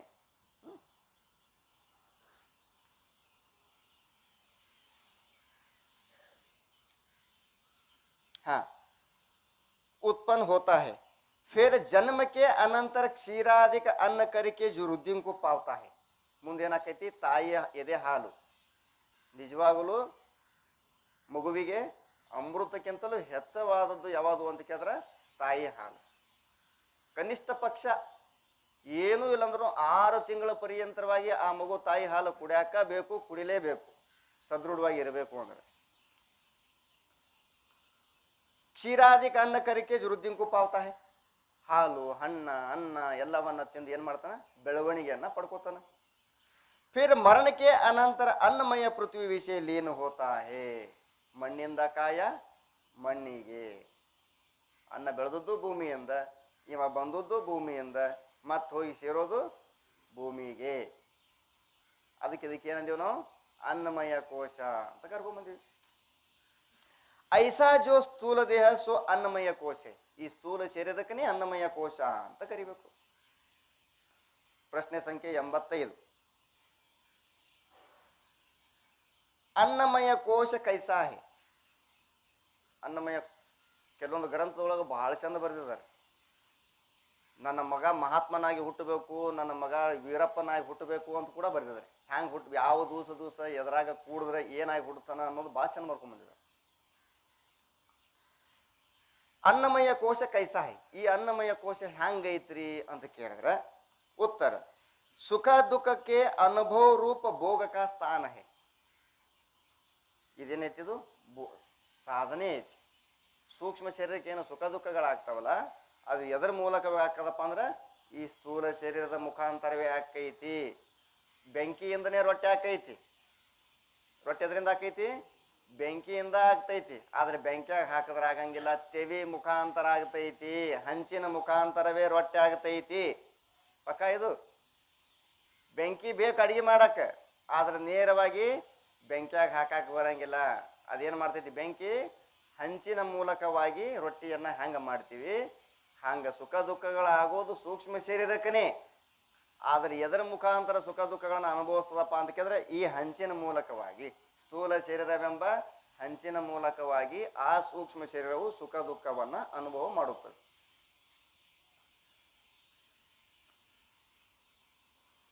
ಪ್ರಶ್ನೆ ಸಂಖ್ಯೆ 86. ಅನ್ನಮಯ ಕೋಶತೆ ಮೈ ನ್ಯಾರಾ ಹೂ ಏ ಕೈಸೆ ಜಾನ. ಈ ಅನ್ನಮಯ ಕಣ್ಣಿಗೆ ಕಾಣಲ್ಪಟ್ಟಂತ ಈ ಸ್ಥೂಲ ಶರೀರನಲ್ಲ, ಇದಕ್ಕೆ ಅನ್ನಮಯ ಕೋಶ ಅಂತಾರ. ಇದಕ್ಕಿಂತಲೂ ನಾನು ಬ್ಯಾರೆ ಇದ್ದೀನಿ ಅಂತ ಅನ್ನೋದನ್ನ ಹೆಂಗೆ ತಿಳ್ಕೊಬೇಕ್ರಿ ಅಂತ ಕೇಳಿದ್ರೆ ಉತ್ತರ, ಜನ್ಮತೆ ಪ್ರಥಮ ಅವ್ರ ಮರಣತೆ ಪೀಚೆ. ಪೀಚೆ ಅಂದ್ರೆ ನಂತರ, ಪೀಚೆ ಅಂದ್ರೆ ಹಿಂದ ಅಂತನೂ ಅರ್ಥ ಆಕೈತಿ. ಯಾಕ್ರಿ ಹಿಂದೆ ಸರ್? ಬೇಡ ಸರ್. ಪೀಚೆ ಅಂದ್ರೆ ಏನಾಗುತ್ತೆ? ಹಿಂದೆ. ಇಲ್ಲೇನ್ ಮಾಡ್ಬೇಕು? ನಂತರ. ಜನ್ಮತೆ ಪ್ರಥಮ ಅವ್ರ ಮರಣತೆ ಪೀಚೆ ಅಂದ್ರೆ ನಂತರ. ಅನ್ನಮಯ ಕೋಶ ಅಂದ್ರೆ ಸ್ಥೂಲ ಶರೀರಕ ಅಭಾವ ಹೇ. ಹುಟ್ಟೋಕ್ಕಿಂತ ಮೊದಲು ಇಲ್ಲ, ಸತ್ತ ಬಳಕು ಇರಂಗಿಲ್ಲ. ಹೌದಲ್ಲ? ಅದಕ್ಕಲ್ಲಿ ಹೇಳ್ತಾರ ಅವ್ರು, ಎನ್ನಾದವು ಯಸ್ಯ ನಾಸ್ತಂತೆ ತನ್ಮಧ್ಯೆ ಭಾಸಮಪ್ಯಸತ್. ಶಂಕರಾಚಾರ್ಯ ಚಂದ ಹೇಳಿದ್ರು ನೋಡು, ಯಾವುದು ಮೊದಲು ಇಲ್ಲ, ಎನ್ನಾದವು ಬರ್ಕೊತೀವಿ ಎನ್ನಾದವು ಯಸ್ಯ ನಾಸ್ತಂತೆ ತನ್ಮಧ್ಯೆ ಭಾಸ ಮಪ್ಯಸತ್. ಯಾವುದು ಮೊದಲು ಇಲ್ಲ, ನಂತರವೂ ಇರುವುದಿಲ್ಲ, ಮಧ್ಯದಲ್ಲಿ ಮಾತ್ರವಿರುತ್ತದೆಯೋ ಅದಕ್ಕೆ ಸುಳ್ಳನ್ರಿ. ಅಂದ್ರೆ ಸ್ಥೂಲ ಶರೀರ ಹುಟ್ಟೋಕ್ಕಿಂತ ಮೊದಲು ಇಲ್ಲ, ಇದು ನಾಶ ಆದ ಬಳಿಕೂ ಇರೋದಿಲ್ಲ, ನಡಬಾರ್ ಕಟ್ಟ ಐತಿ, ಇದಕ್ಕನ್ರಿ ಸುಳ್ಳ. ಅದಕ್ಕೆ ನಾನು ಘಟವೇ ಪುಷಿ ಘಟವೇ, ನೀನು ದಿಟದಂತೆ ತೋರಿ ಮೋಹಿಪೇನೆ ನೆನ್ರಿ. ಅದೇ ಕನ್ನಡದ ನಮ್ಮ ನಿಜಂಡ್ರಿ ಹೇಳಿದ್ರು. ಹೌದಲ್ಲ? ಯದಸ್ತಾದವು ಯದಸ್ತಂತೆ ತನ್ಮಧ್ಯೆ ಭಾಸಹಿ ಸ್ವಯಂ ಬ್ರಹ್ಮೈ ವೈಕ್ಯಮಿದಂ ಸತ್ಯಮಿತಿ ವೇದಾಂತ ಡಿಂಡಿಮ. ಯಾವುದು ಮೊದಲು ಐತಿ, ಈಗೂ ಐತಿ, ಮುಂದೆನೂ ಇರ್ತೈತಿ, ಅದು ಒಂದ ಸತ್ಯ. ಅದು ಯಾವಾದ್ರಿ? ಬ್ರಹ್ಮ ಅಂತೇಳಿ ವೇದಾಂತದ ಡಂಗುರುಗಳು ಸಾರುತ್ತವೆ ಅಂತ ಶಂಕರಾಚಾರ್ಯ ಹೇಳ್ತಾರೆ. ವೇದಾಂತ ಡಿಂಡಿಮಃ. ಜಾಂಟಿ ಡಂಗುರ ಬಿಡ್ತಿರೋದು ಊರಾಗ. ಡಂಗರುಗಳು, ವೇದಾಂತ ಗ್ರಂಥದ ಡಂಗುರುಗಳು ಏನು ಸಾರ್ತವಪ್ಪ ಅಂದ್ರೆ, ಮೂರು ಕಾಲದಲ್ಲಿ ಇರುವಂಥದ್ದು ಪ್ರಪಂಚದಾಗ ಕೇವಲ ಬ್ರಹ್ಮ ಒಂದ. ಈ ಜಗತ್ತಿನೊಳಗೆ ಬ್ರಹ್ಮಗೆ ಬಿಟ್ರೆ ಮೂರು ಕಾಲದಲ್ಲಿ ಇರುವಂಥದ್ದು ವಸ್ತು ಮತ್ತೊಂದು ಯಾವುದು ಇಲ್ವೇ ಇಲ್ಲ. ಜನ್ಮತೆ ಪ್ರಥಮ ಅವ್ರ ಮರಣತೆ ಪೀಚೆ ಅನ್ನಮಯ ಕೋಶ ಅಂದ್ರೆ ಸ್ಥೂಲ ಶರೀರಕ ಅಭಾವ ಹೇ. ಯಾತೆ ಯ ಉತ್ಪತ್ತಿ ನಾಶವಾನ್ ಹೋನೇತೆ ಘಟಕಿ ನ್ಯಾಯಿ ಕಾರ್ಯ ಹೇ. ಇದು ಹೆಂಗೈತಿದು? ಘಟದಂತೆ ಕಾರ್ಯವಿರುತ್ತದೆ. ಕಾರ್ಯ ಅಂದ್ರೆ ಹುಟ್ಟಿರುತ್ತದೆ. ಉತ್ಪನ್ನ ಹೋವೆ ಸ್ವಕಾರ್ಯಕೆಯೇ. ಯಾವಾಗ ಹುಟ್ಟಿರ್ತೈತಿ ಅದಕ್ಕೆ ಕಾರ್ಯ ಅನ್ಬೇಕು. ಹೌದಲ್ಲ? ಇದಕ್ಕೊಂದು ಡೇಟ್ ಆಫ್ ಬರ್ತ್ ಐತಿ ಇಲ್ಲೋ? ಡೇಟ್ ಆಫ್ ಬರ್ತ್ ಐತಿ ಅಂದ ಬಳಕೆ ಅದು ಹುಟ್ಟೈತಿ. ಅವ್ರ ಮೈ ಸದಾ ಭಾವ ರೂಪು. ಇದು ಶರೀರ ಒಮ್ಮ ಭಾವ ಇರ್ತೈತಿ, ಒಮ್ಮ ಅಭಾವ ಇರ್ತೈತಿ. ಹುಟ್ಟೋಕ್ಕಿಂತ ಮೊದಲ ಸತ್ತ ನಂತರ ಇದ್ರದ ಅಭಾವ, ನಡಬಾರ್ ಕಟ್ಟೆ ಇದರದ ಭಾವ. ಖರೆ ನಾನು ಯಾವಾಗಲೂ ಭಾವ ತಾತೆ. ಆದ ಕಾರಣದಿಂದ ಉತ್ಪತ್ತಿ ನಾಶ ರಹಿತ ಹೋನೇತೆ ಇಷ್ಟೇ ವಿಲಕ್ಷಣ ಹೂ. ಉತ್ಪತ್ತಿ ನಾಶಗಳಿಂದ ನಾನು ರಹಿತನಾಗಿದ್ದೇನೆ, ಹೀಗಾಗಿ ನಾನೇನಿದ್ದೇನೆ?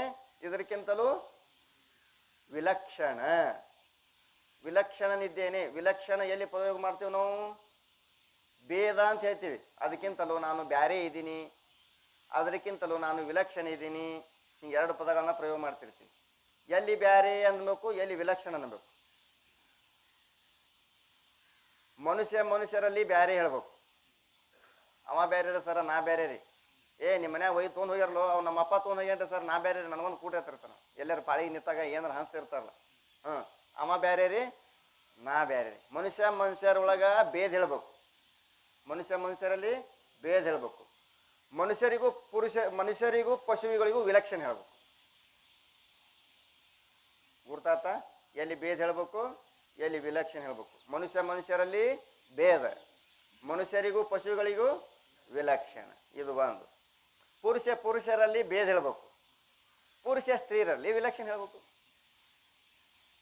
ಗುರ್ತಾತ? ಯಾಕ? ಅದರ ಗುಣಧರ್ಮಗಳೇ ಬೇರೆ, ನಿನ್ನ ಗುಣಧರ್ಮಗಳೇ ಬೇರೆ. ಆತ್ಮನಕ್ಕಿಂತಲೂ ಅನಾತ್ಮ ಆದಂಥ ಈ ಸ್ಥೂಲ ಶರೀರಕ್ಕಿಂತಲೂ ಆತ್ಮ ವಿಲಕ್ಷಣ ಅದನ. ಯಾಕ?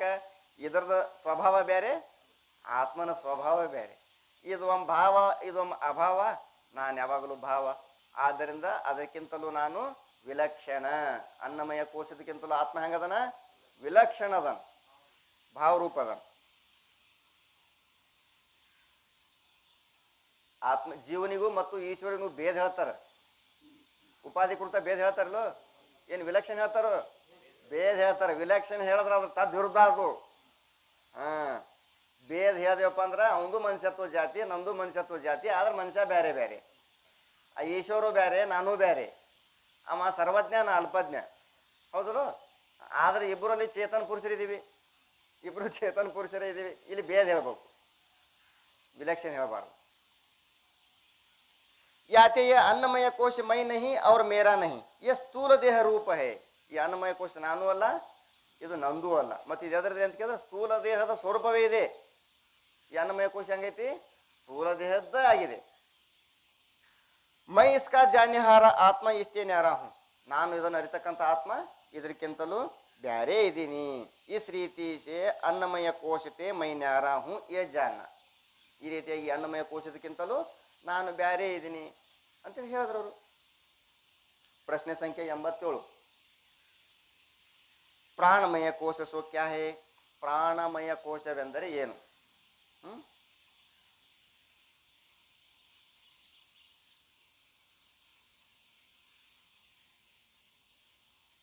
उत्तर, पांच कर्मेंद्रिय सहित पांच प्राण सो प्राणमय कोश. 5 ಕರ್ಮೇಂದ್ರಿಯ, 5 ಪ್ರಾಣಗಳು. ಅವು ಯಾವ್ಯಾವ ಅನ್ನೋದು ಹೇಳ್ತಾರೆ ಅವರು.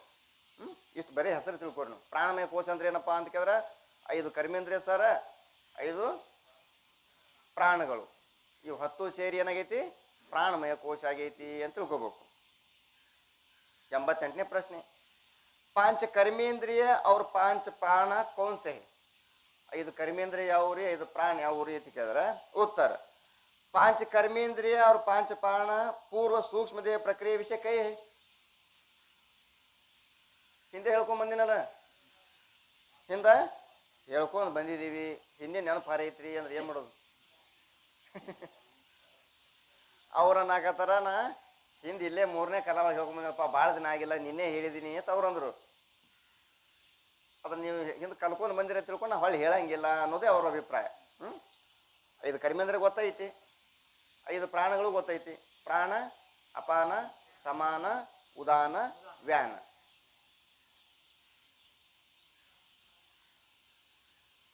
प्रश्न संख्या 89, 5 प्राण के स्थान और क्रिया कौन सा है? ಇವು 5 ಪ್ರಾಣ, ಪಂಚ ಪ್ರಾಣಕ್ಕೆ ಸ್ಥಾನ, 5 ಪ್ರಾಣಗಳು ಎಲ್ಲಿರ್ತಾವ ಮತ್ತು ಅವು ಏನು ಮಾಡ್ತಾವ ಅನ್ನೋದನ್ನು ಕೇಳ್ತಾರೆ ಇವರು. ಉತ್ತರ, ಪ್ರಾಣವಾಯು. ಚೀನಾದಾಗ ಮೀಡಿಯಾದವರು ಅವನಂತೆ ಹೋಗ್ತಾರೆ. ಹೋದ ನಂತರ ಇಷ್ಟೊಂದು ದೀರ್ಘಾಯು ಆಗುವುದಕ್ಕೆ ಏನು ಕಾರಣ? ಇಷ್ಟು ವರ್ಷ ನೀವು ಬದುಕುವುದಕ್ಕೆ ಹ್ಯಾಂಗೆ ಬದುಕಿದ್ರಿ?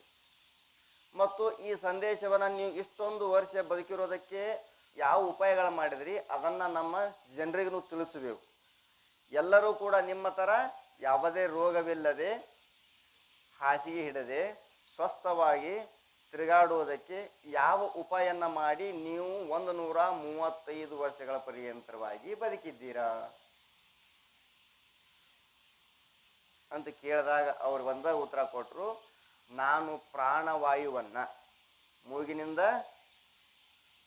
ಸ್ವೀಕರಿಸಲ್ಪಟ್ಟಂಥ ಗಾಳಿಯು ಅದು ಎಲ್ಲಿ ಪರ್ಯಂತರವಾಗಿ ನಾನು ತೆಗೆದುಕೊಳ್ಳುತ್ತೇನೆ ಅಂದ್ರೆ ನಾಭಿ ಪರ್ಯಂತರವಾಗಿ ನಾನು ಉಸಿರನ್ನು ತೆಗೆದುಕೊಳ್ಳುತ್ತೇನೆ. ನನ್ನ ದೀರ್ಘಾಯು ಆಗೋದಕ್ಕೆ ಕಾರಣ ಏನು ಅಂತ ಕೇಳಿದ್ರೆ ನಾವೆಲ್ಲ ಗಂಟ್ಲ ಬತ್ ಅನ್ನೋದ್ರ ಬಿಟ್ಟು ಬಿಡ್ತೀವಿ. ಮತ್ತೆ ನಮಗೆ ಭಾಳ ಅಂಜಿಕೆ ಇರ್ತೈತಿ. ಒಳಗೆ ತೊಗೊಂಡು ಹೋಗಿ ಅಲ್ಲೇ ನಿಂತು ಹೊಳೆ ಬರಲಿ ಅಂದ್ರೆ ಏನು ಮಾಡೋದು, ಪಟ್ನೆ ಬಿಡ್ತೀವಿ ನಾವು. ಒಳಗೆ ಹೋಗಿದ್ದು ಹೊಳೆ ಬರಲಿ ಅಂದ್ರೆ ಏನಂತ ಗಡಬಡಿಸಿ ನಮ್ಗೆ ಒಟ್ಟ ಭಾಳ ಆತುರ್. ನಾವು ಎಲ್ಲಿ ಆತುರ್ ಮಾಡ್ಬೇಕು ಅಲ್ಲಿ ಮಾಡಂಗಿಲ್ಲ, ಎಲ್ಲಿ ಮಾಡಬಾರ್ದು ಅಲ್ಲಿ ಮಾಡ್ತೀವಿ. ಒಳಗೆ ಹೋದಲ್ಪಟ್ಟಂತ ಎದೆಗೆ ಕುತ್ತಿಗೆಗೆ ಇಲ್ಲಿಗೆ ಬರದೆ ಹೊಂಕಳ ನಾಭಿ ಪರ್ಯಂತರವಾಗಿ ಗಾಳಿ ಹೋಗಿದ್ದೇ ಆದರೆ ಅವನು ದೀರ್ಘಾಯು ಆಗುತ್ತಾನೆ. ಒಂದು ನಿಮಿಷದಲ್ಲಿ ಕೇವಲ 2 ಬಾರಿ ಮಾತ್ರ ಶ್ವಾಸವನ್ನು ತೆಗೆದುಕೊಳ್ಳುವಂಥ ಜೀವಿ ಯಾವುದು ಅಂತ ಕೇಳಿದ್ರೆ ಆಮೆಯಷ್ಟು ದೀರ್ಘಾಯು ಯಾರೂ ಇಲ್ಲ. ಅದೇನು ತಿತ್ತದ ನಾವು ಅದನ್ನು ತಿನ್ಬೇಕ್ರಿ, ನಾವು ಹಂಗೆ ಹಾಕಿವಿ ಅಂದ್ರೆ ಅದು ಮಣ್ಣು ತಿತ್ತೈತಿ ನಿಂತೈತಿ ಇಲ್ಲ. ಆಹಾರ ವಿಹಾರಗಳೇ ಬೇರೆ. ಇದೆಲ್ಲ ಪ್ರಾಣವಾಯು ಇದು ಎದಕ್ಕಪ್ಪ ಅಂದ್ರೆ ಅದು ದೀರ್ಘಾಯು ಆಗುವುದಕ್ಕೆ ಕಾರಣ. ಎಷ್ಟು ಶ್ವಾಸಗಳನ್ನು ನೀನು ಕಡಿಮೆ ಖರ್ಚು ಮಾಡ್ತಿ ನೋಡ, ನೀವು ಪರೀಕ್ಷೆ ಮಾಡಿರ್ಬೇಕ. ಈಗ ನಾವೆಲ್ಲ ಪ್ರಪಂಚಕರು ಅದಿರಿ, ನಮಗೊಂದಿಷ್ಟು ತಿಂಗಳಿಗೆ ಒಂದು 10,000 ರೂಪಾಯಿ ಸಂಭಾವನೆ ಪೇಮೆಂಟ ಇರ್ತೈತಿ.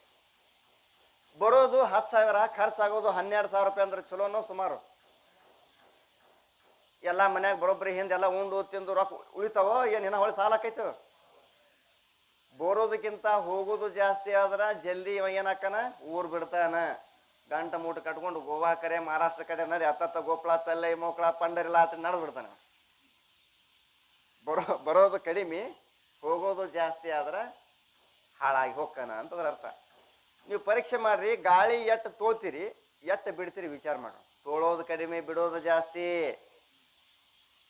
ತೆಗೆದುಕೊಳ್ಳೋದು ಎಟ್ಟು ಮಾಡ್ತೀವಿ ಕಡಿಮೆ, ಬಿಡೋದು ಜಾಸ್ತಿ. ಮತ್ತು ರೊಕ್ಕ ಬರೋದು ಕಡಿಮೆ, ಬಿಡೋದು ಖರ್ಚು ಮಾಡೋದು ಜಾಸ್ತಿ. ಅಂದ್ರೆ ಹಂಗೆ ದಿವಾಳಿ ಹಾಕ್ಯೋ ಹಂಗೆ ನೀನು ಅಲ್ಪಾಯು ಆಗ್ತಿ. ಏನಾಕಿ ಅಲ್ಪಾಯು ಆಗ್ತಿ. ಹೀಗಾಗಿ ಪ್ರಾಣದ ಮೇಲೆ ಭಾಳ ಕೆಲಸಗಳು ನಡೀತಾವೆ. ಪ್ರಾಣ ನಿಲ್ಲಿಸೋದು ಬರೀ 2 ನಿಮಿಷ ಶ್ವಾಸ ನಿಲ್ಲಿಸೋದು ಗೊತ್ತಾಯ್ತು ಅಂದ್ರೆ ಕಲ್ತೀವಿ ಅಂದ್ರೆ ನಮಗೆ ಸಮಾಧಿ ಅನುಭವ ಆಗಕ್ಕೆ ಪ್ರಾರಂಭ ಆಕೈತಿ. ಬರೀ 2 ನಿಮಿಷ ನಿಲ್ಲಿಸಿರಿ, ಮತ್ತು ನಿಲ್ಸಕ್ಕೆ ಹೋಗ್ಬೇಡ, ಅದಕ್ಕೆ ಭಾಳ ಪ್ರಾಕ್ಟೀಸ್ ಬೇಕು. ನಿಲ್ಲಿಸಿದ್ರೆ ಹೊಳೆ ಬರಂಗಿಲ್ಲ. ಮತ್ತು ಹೃದಯ ಸ್ಥಾನ ವಿಷಯ ಇರತ್ತಾ ಹೈ. ಪ್ರಾಣವಾಯು ಎಲ್ಲಿರ್ತದೆ? ಇದು ಹೃದಯ ಸ್ಥಾನದಲ್ಲಿ ಇರುತ್ತದೆ. ಅವರು ಪ್ರತ್ಯೇಕ ದಿನ ರಾತ್ರಿ ವಿಷಯ ಹಂಗೆ ಲೆಕ್ಕ ಮಾಡಿರ್ಬೇಕು ನೋಡೋರು. ನಮಗೆ ಬರೀ ಸಂಖ್ಯೆ ನೋಡಿಸಿಂದ ಇಟ್ಟದಂತ ನಾವೆಲ್ಲರೂ ಹೇಳ್ಬಿಡ್ತೀವಿ. ಅವ್ರು ಹ್ಯಾಂಗೆ ಲೆಕ್ಕ ಹಾಕಿರ್ಬೇಕು, ಹ್ಯಾಂಗೆ ಎಣಿಸಿರ್ಬೇಕು, ಎಷ್ಟು ದಿವಸ ಕೂತಿರ್ಬೇಕು. ಹೌದಲ್ಲ, ಒಂದೇ ಸಲ ಎಣಿಸ್ಕಿಸಿನ ಬರೋಕ್ಕೆ ಸಾಧ್ಯ ಇಲ್ಲ. ಯಾಕಪ್ಪ ಅಂದ್ರೆ ಬೂಲ್ಕ ಪುತ್ಲಾಹಿ ಮನುಷ್ಯ ಹೇ, ಮನುಷ್ಯನಲ್ಲಿ ಮರುವೆ ಇರ್ತದ. ಎಣಿಸುವಾಗ ಹೆಚ್ಚ ಕಡಿಮೆ. ಯಾರು ಒಂದು ಬಂಡಲ್ ರೊಕ್ಕ ಕೊಟ್ರು ನಿಮಗೆ ಒಂದೇ ಸಲ ಎಣಿಸ್ತಿರೋ, ಒಂದು 2-3 ಸಲ ಎಣಿಸ್ತಿರೋ? 2-3 ಸಲ ಎಣಿಸ್ತೀರಿ. ಯಾಕಂದ್ರೆ ಮನುಷ್ಯನಿಗೆ ಅರುವೆ ಮರುವೆ ಇರ್ತೈತಿ. ಒಂದೇ ಸಲ ಎಣಿಸ್ಕಿಸಿಂದ 21,600 ಸಲ ನಾವು ದಿನ ಶ್ವಾಸ ಪ್ರಶ್ವಾಸ ತೋತೀವ್ರಿ ಅನ್ನೋಂಗಿಲ್ಲ. ಅದನ್ನು 4-5 ಸಲ ಎಣಿಸಿ ಅವರಿಗೆ ಕನ್ಫರ್ಮ್ ಆದಾಗ, ಅವನಿಗೆ ಮನವರಿಕೆ ಆದಾಗ ಅವಾಗ ಜಗತ್ತಿಗೆ ಕೂಡ್ತಿರ್ತಾರೋ. ಈ ಪ್ರಾಣವಾಯು ಹೃದಯ ಸ್ಥಾನದಲ್ಲಿ ಇದ್ದುಕೊಂಡು ಪ್ರತ್ಯೇಕ ದಿನರಾತ್ರಿ ವಿಷಯ. ಪ್ರತ್ಯೇಕ ದಿನರಾತ್ರಿ ವಿಷಯ ಅಂದ್ರೇನು? 24 ಗಂಟೆಯಲ್ಲಿ 21,600 ಅಂದ್ರೆ 21,600 ಶ್ವಾಸ ಉಚ್ಛ್ವಾಸ ಲೇನೆ ರೂಪ್ ಕ್ರಿಯಾಂಕು ಕರ್ತಾ ಹೇ. ಗಾಳಿ ತೆಗೆದು ಬಿಡುದು ಒಂದು ದಿನಕ್ಕೆ 21,600 ಸಾರಿ ಮಾಡ್ತೈತೆ ಅಂತ. ಯಾರು ಎಣಿಸಿದೇವ್ ನಾವು? ಪ್ರಾಣವಾಯು ಎಲ್ಲಿ ಇರ್ತೈತಿ? ಇದು ಹೃದಯ ಸ್ಥಾನದಾಗ ಇರ್ತೈತಿ. ಏನು ಕೆಲಸ ಮಾಡ್ತೈತಿ? ಯಾಕಂದ್ರೆ ಯಾಕೋ ಇವತ್ತು ನಿನ್ನೆ ದಿನ ಒಂದೊಂದು ಕತೆ ಹೇಳ್ತಿದ್ರು, ಇವತ್ತು ಹೇಳಿಲ್ಲ. ತಿಂಗ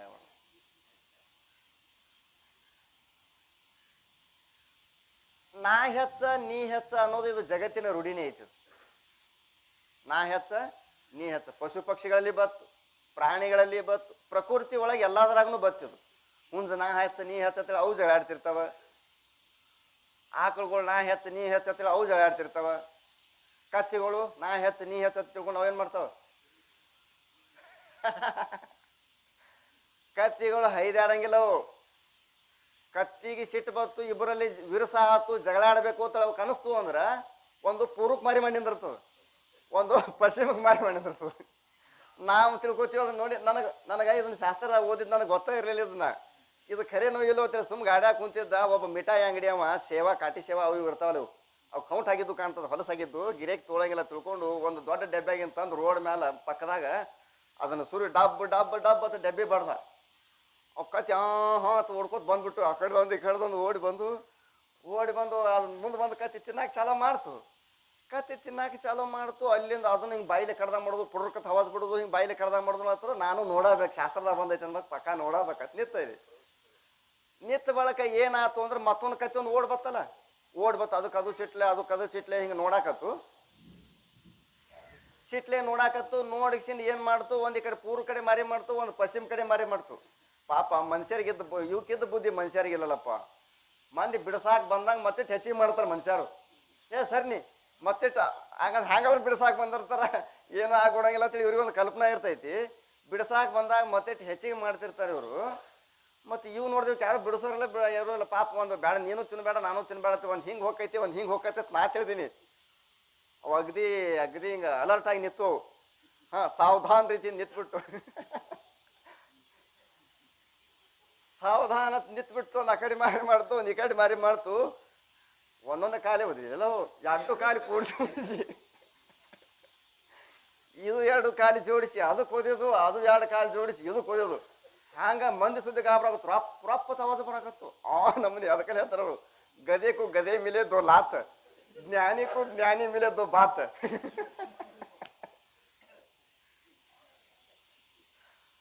ಒಬ್ಬ ಜ್ಞಾನಿ ಮತ್ತೊಬ್ಬ ಜ್ಞಾನಿ ಸಿಕ್ಕಪ್ಪ ಅಂದ್ರೆ ಜ್ಞಾನಕ್ಕೆ ಸಂಬಂಧಪಟ್ಟ ಮಾತಾಡ್ತಾರೆ.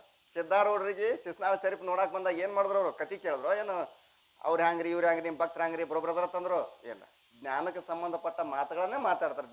ಜ್ಞಾನಿ ಸಿಕ್ಕ ಎರಡು ಮಾತ, ಕತ್ತಿಗೆ ಕತ್ತಿ ಸಿಗುತ್ತು ಅಂದ್ರೆ ಎರಡು ಒದತ.